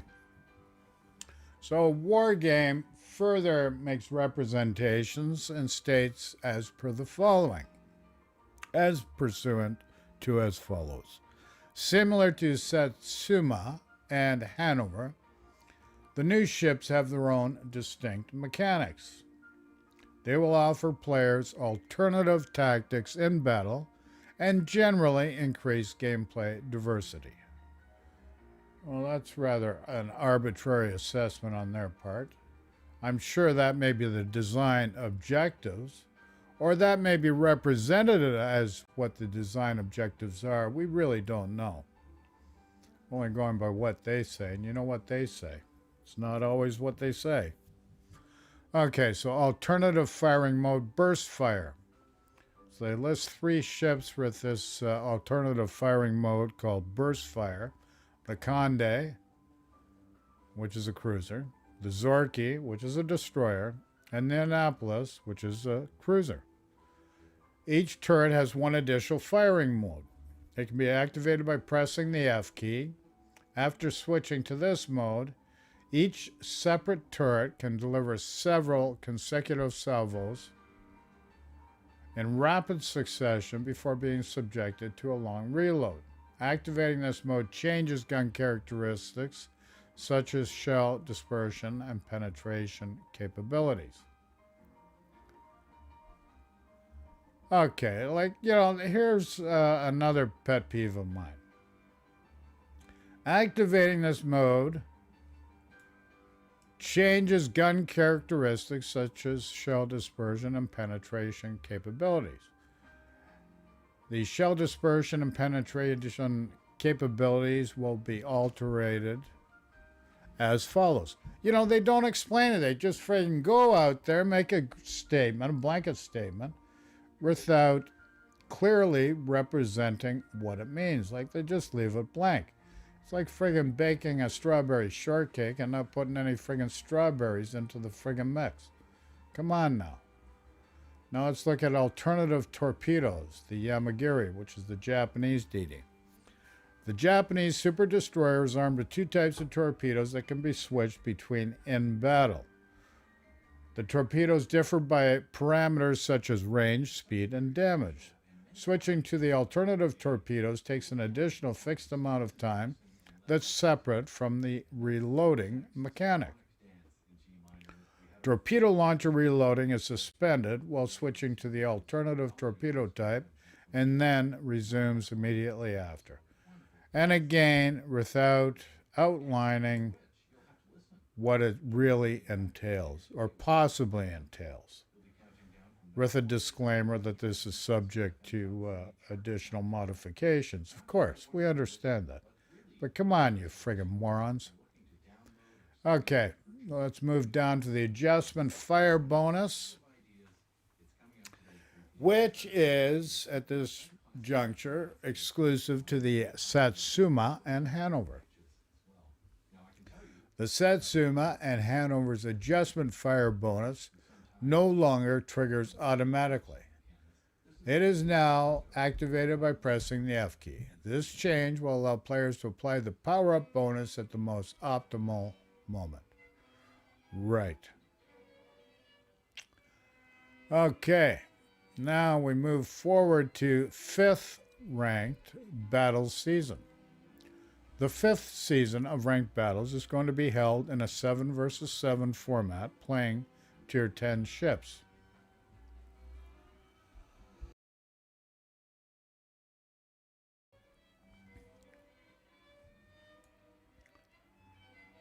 Okay. And super ships will also feature in all 3 leagues. Super ships will be subject to the same restrictions applied to their standard counterparts. Like, what the frig does that mean? What the frig does that mean? Super ships will be available for rent from random bundles. This will help us prevent the battle queue from filling up with super ships only. Well, guess what, guys? Last time I spent money on these super ships, I got nothing back for it. You got actual data for testing. I got nothing back for it. So guess what? I am not using super ships in ranked. Like, screw you, pals. Okay, in addition to ranked battles, you can also helm super ships into co-op battles, a great place to master the new ships and their mechanics in a more relaxed environment. Right. Let's move on to battle performance bonuses. In Update 1010, you can earn festive battle performance bonuses on all your ships of Tier 5 and above. Depending on the ship's tier, you can grab coal, steel, or a special temporary resource. Another friggin' resource? Come on, you friggin' guys are too much. That you can exchange for Santa's gift containers. So you can gamble without gambling. Hey, isn't that nice? But you got to invest your time. Sweet. And that will be available in Update 10.11. Arms Race. Arms Race is back as a temporary battle type in Update 10.10. This represents an important testing round before we add Arms Race to random battles at some point in the future. Oh boy, these guys are too much. Are you going to diversify or diversify? What is it going to be? Diversify or diversify? That is the question. That is the big question.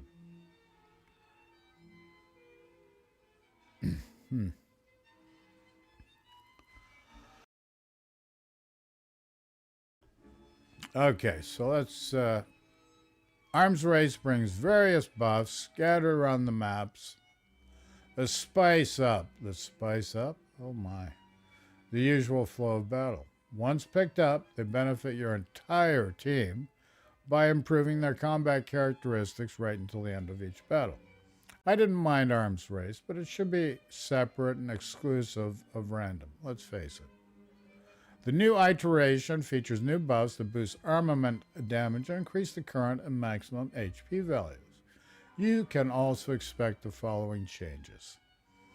The HP regenerating buff turned out to be overly effective compared with others and reduced the appeal of the repair party consumable for players. We've reduced the efficiency of the buff while also refocusing it to first restore the parts of ships that cannot be repaired by the repair party consumable. The following buffs have been removed.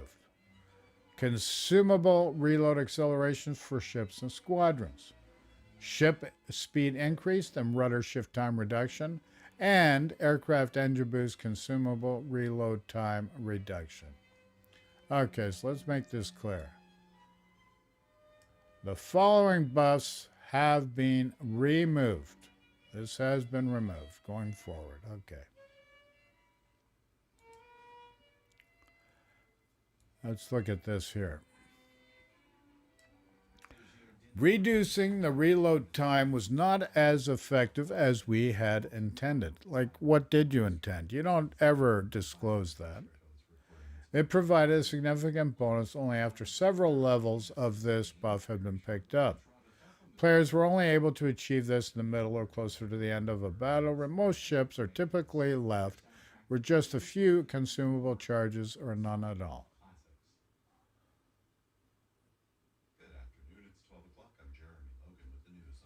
Okay, so what are you doing about it? You don't explain anything here. Like, what's going on? Like, you make this statement.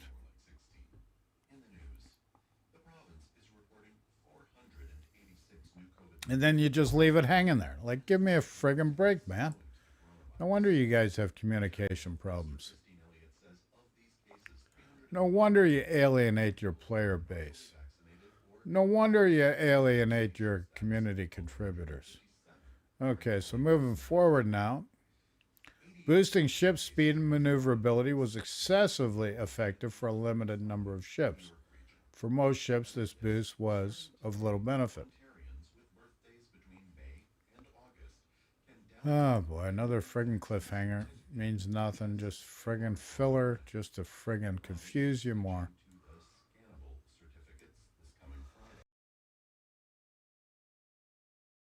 Let's read this next line of text here. We have added an economic reward of XP and credits for players who pick up buffs. But we have also brought the number of buff levels down from 6 to 3. This will enhance the overall effect provided by each particular level. Oh, that's self-explanatory. Like, what the frig are you talking about? Next point here. More buffs will now spawn in neutral waters. What? More buffs will now spawn in neutral waters. And ships will start each battle in wide formations like they do in random battles. Oh my. Like, these guys really have an issue communicating intent. Because the intent may be of a dishonorable nature at points in time, and therefore we must be as ambiguous as we possibly can be. Okay, so new water. Like, before, after. Oh, that's so special. I can hardly wait for that. Water simulation and visuals have been completely reworked for all maps. This new simulation system can create waves of any shape and height while also adding realism to wave dynamics. This means the waves will now gently rock a ship, and the ship will produce a response that varies according to the wave height. This change will not affect gameplay. Okie dokie. We have improved the display of the sun glitter path over water and other optical effects on the water's surface, added dynamic sea foam, and updated the ship wake effect. With low graphics settings, water simulation will remain unchanged. Well, that's very comforting, Wargaming. I'm glad you added that.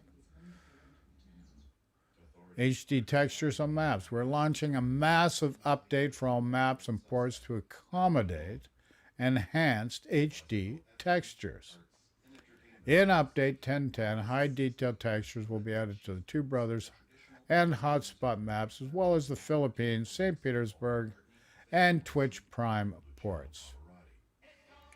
Future updates will bring high detail textures for other maps and ports. However, like with HDR lighting, such an update requires a huge amount of content to be reworked and an individual approach to each map and port. For that reason, adopting the new technology for all maps and ports in the game will take time and be implemented incrementally with the release of future updates. Well, let me suggest another thing. Why don't you fix up the friggin' flaws in the game? Like RNG, like curving torpedoes before the submarines came in, which were given curving torpedoes. Can you imagine that? Curving friggin' torpedoes. I think you were watching a baseball game on water. Walk on water. So, that's the gist of it. It's a great big cluster muck. Underwater world. Oh, give me a break. I'm just not doing submarines. Forget it. Just not in my curriculum vitae at the moment, folks. Screw you, Wargaming. I'm not doing it. Thank you very much. Not at this juncture. You're going to have to provide something a little more to incentivize me. Maybe others will go for it. That's their right. They can do it. They have the free will to do it, but I am not doing it. So let's load up the game client. Let's go to the other camera. The lighting's different on this camera, so we'll switch to this one for right now. Mind you, this microphone is not hooked up. I'm using this microphone over here, just so you know. Well, this microphone here is hooked up, but it's not being used for this broadcast at the moment. I use it for other things. And that's where we're at the moment. So I'm waiting for the game client to load up. Okay, let's go to the main game screen. Okay, so here we go. 1 container. Collect the reward. Let's go to port.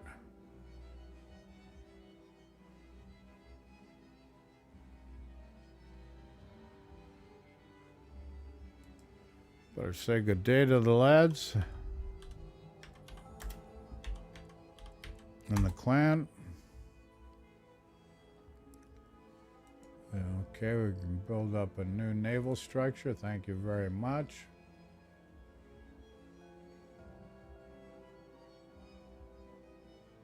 Okay, I'm going to collect. What am I going to collect here?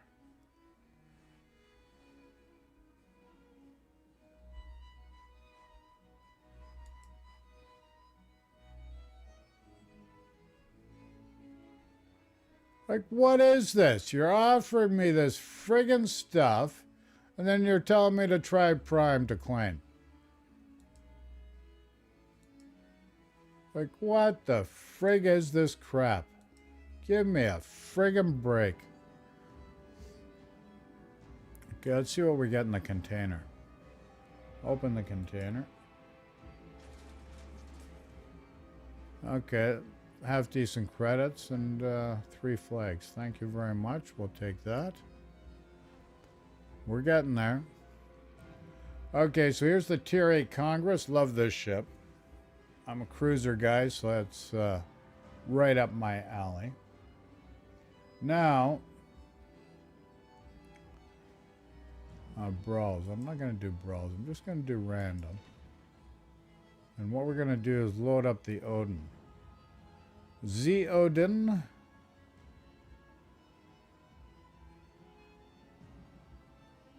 Where are you? Let's get into the German stuff here. Tier 8. Gotta be Tier 8 for sure. Okay, here we go. There we go. Okay, we gotta throw a commander on them. Well, I think what we're gonna do is throw Gunther in there. Okay, we're going to add any flags. Let's do that. It is a premium after all. Let's add this. Need some more flags, boys. Okie dokie. Let's add that and that just for the heck of it. Add this for the heck of it. 3 of those left, we won't worry. Okay, let's go to port. Okay, so Tier 8 Odin. We're going to go into battle. We're heading into the battle queue now. Let's see what do we get. What do we get?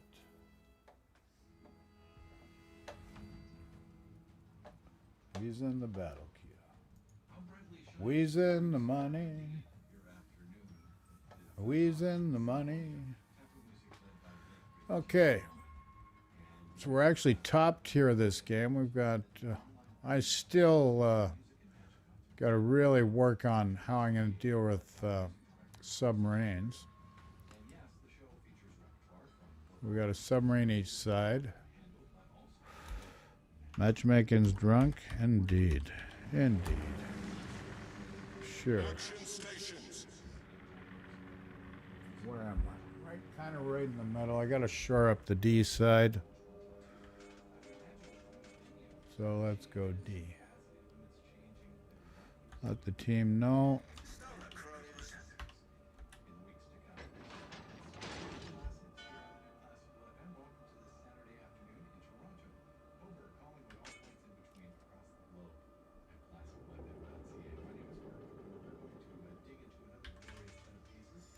Okay, let's check the range of our guns here. 19.1. Z torpedoes. Where'd our torpedoes go? We got torpedoes on this friggin' thing. 6 kilometers. That's it.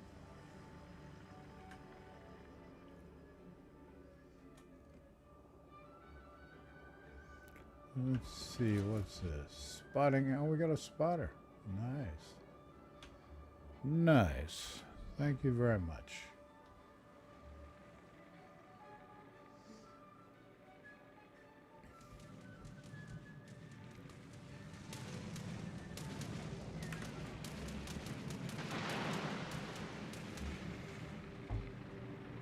Well, I managed to get a plane.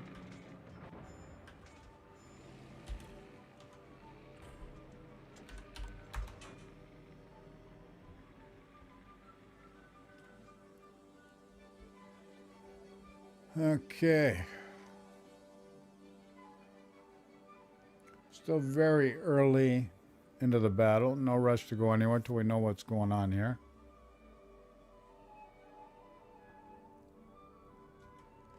Enemy cruiser detected. Enemy aircraft carrier detected.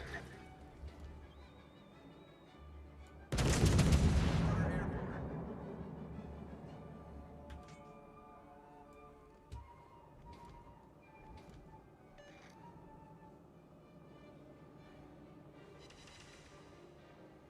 Thank you very much.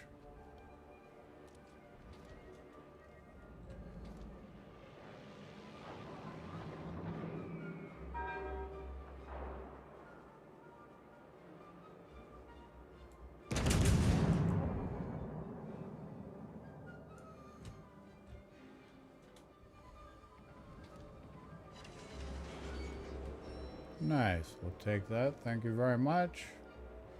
Thank you, thank you, thank you. There's the Roma.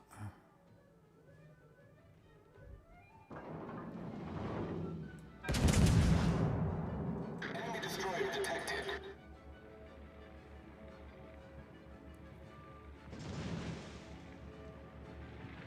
Why'd that not hit?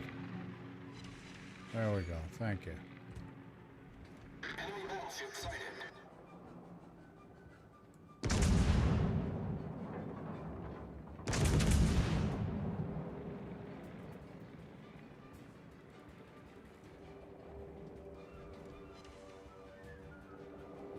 Friggin' ricochets? Give me a break.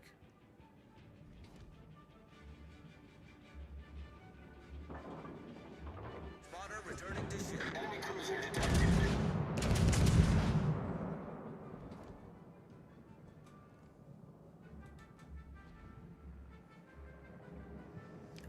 Oh, we're gonna get friggin' backdoored here on the A flank.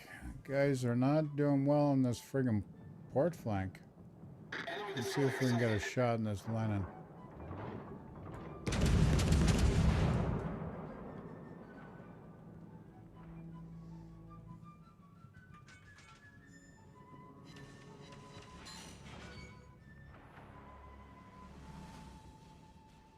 They need help on the port flank for sure. That they do.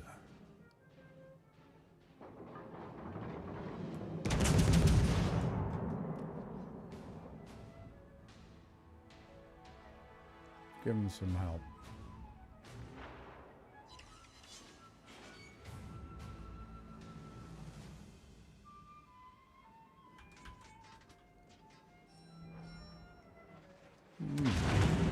Guy's shooting back. He got a good shot on us there.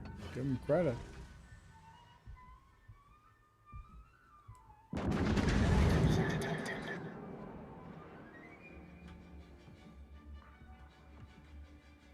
Okay, they're down 2 ships. We're down 1. Friggin' ricochet. Can you believe it?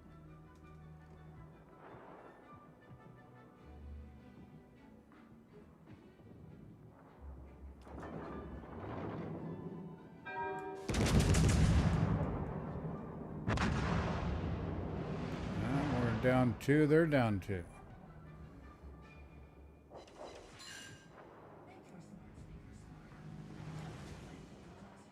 Smart speakers smarter. How do you get smart speakers smarter?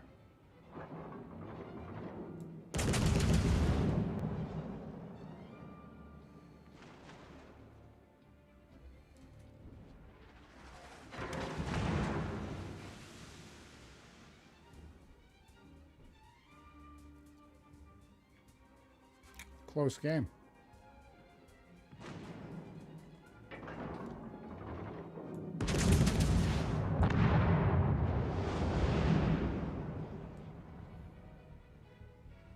Yeah, we're down 3, they're down 2. Come on, ricochet on a Cleveland broadside? Give me a friggin' break. Guy turned like that, give me a break. That's bull crap. Absolute bull crap. Tell ya. Well, we lost for a doggo now. Holy crap. All stations, proceed to capture that area.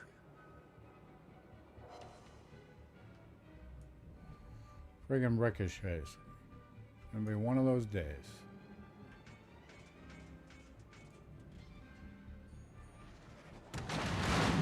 Nice try, Leonard.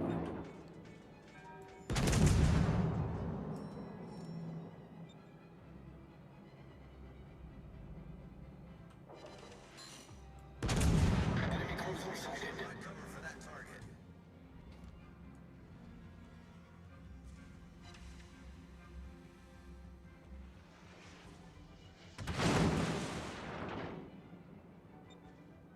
Enemy warship detected. Come on.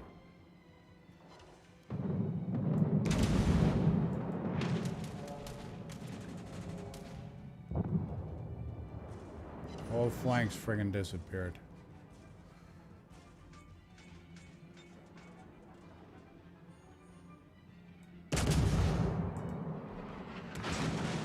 What am I doing with HE? How'd that friggin' happen?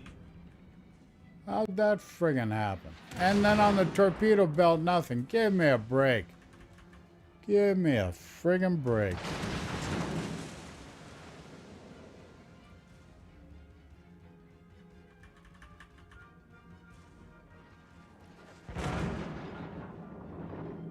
Enemy cruiser sighted.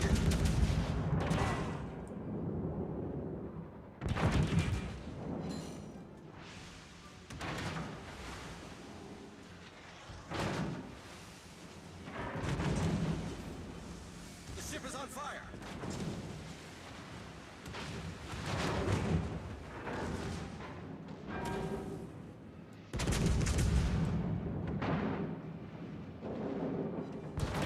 Give me a friggin' break, pals.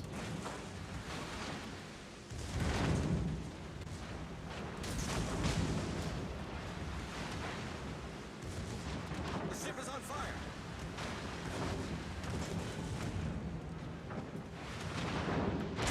Direct fire. Torpedoes to starboard.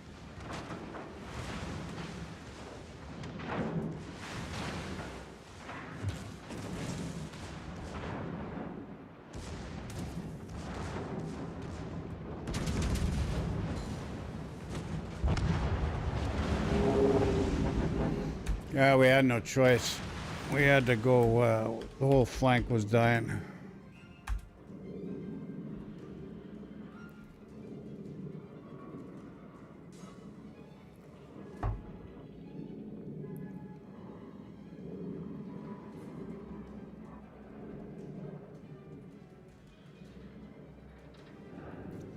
Not much we can do.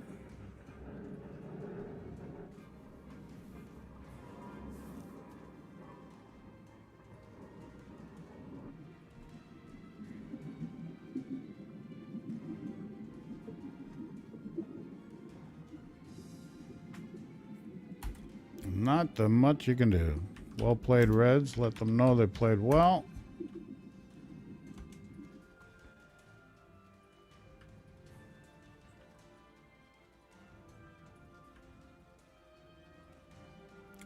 I started off with the D flank, but had to shore up the A flank. I could see that was collapsing, which it did. And that's just the way it is. They've got 3 out of the 4 caps. We've only got 1 cap. And why they're chasing up instead of pulling back and then shoring up the defenses to keep from getting backdoored is beyond me. Don't understand it. But guys, just do not look at the mini-map. And that is the bane of the game. The bane of the game. Oh yeah, baby. Oh yeah. Yepperdoodle. What can you do? Not too friggin' much.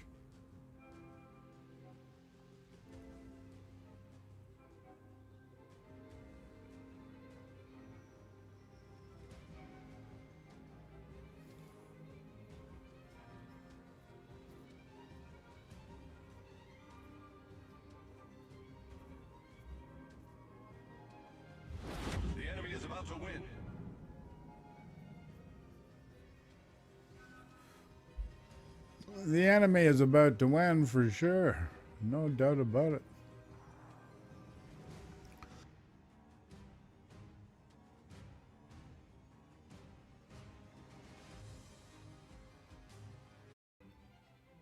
We're even losing the decap. Holy crap. Holy crap, we're losing the decap. I have to call in the cruds for this. Oh my. It's not over with yet. There's still 7.5 minutes left. Over 7.5 minutes. Their Scharnhorst is toast now. Knew that was going to happen. But now our team's going to get backdoored. The Weezer's going to get friggin' wheezed.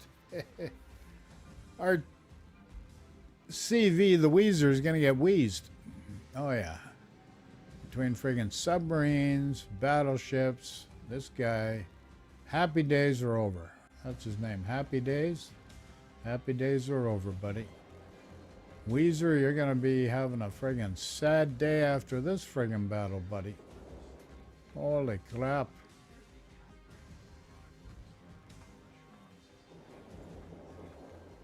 Well, what can you do, pilgrims? It is what it is. There's our Weezer. He's toast. What'd I tell you? Holy Weezers. What can you do? I was hoping to run into a Brandenburg this game, but just didn't happen, folks.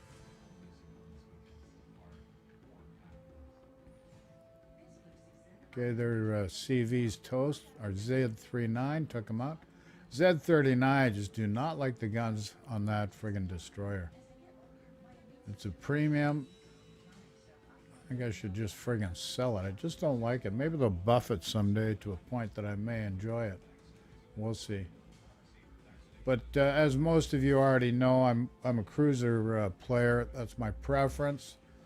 Now, if you look here, the other team's got 4 out of 4 caps. Our team is toast. 2 ships left. We cannot get any more points without a cap, so it's just a matter of time. And this is the painful part. Now we got 1 ship left, so they're going to point us out.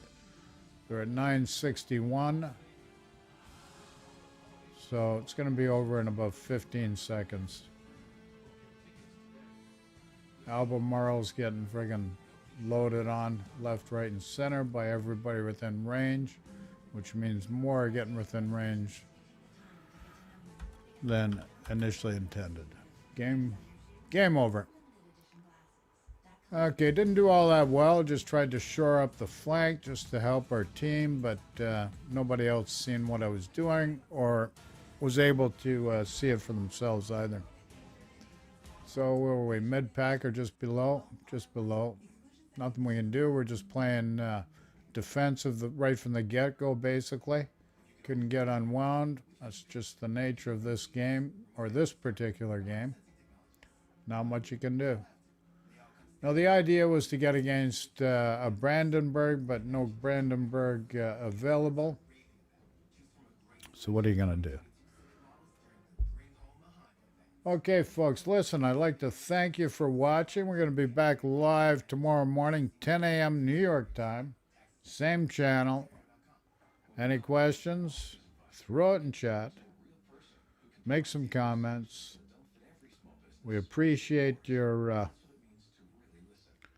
participation today. So take care, folks. Talk to you soon. And remember, your health is priceless. Take care of your health with the understanding that COVID-19 is real. It's not a hoax. So take care. Talk to you tomorrow. May I get on later today. We'll see. Thanks for watching. Take care, folks.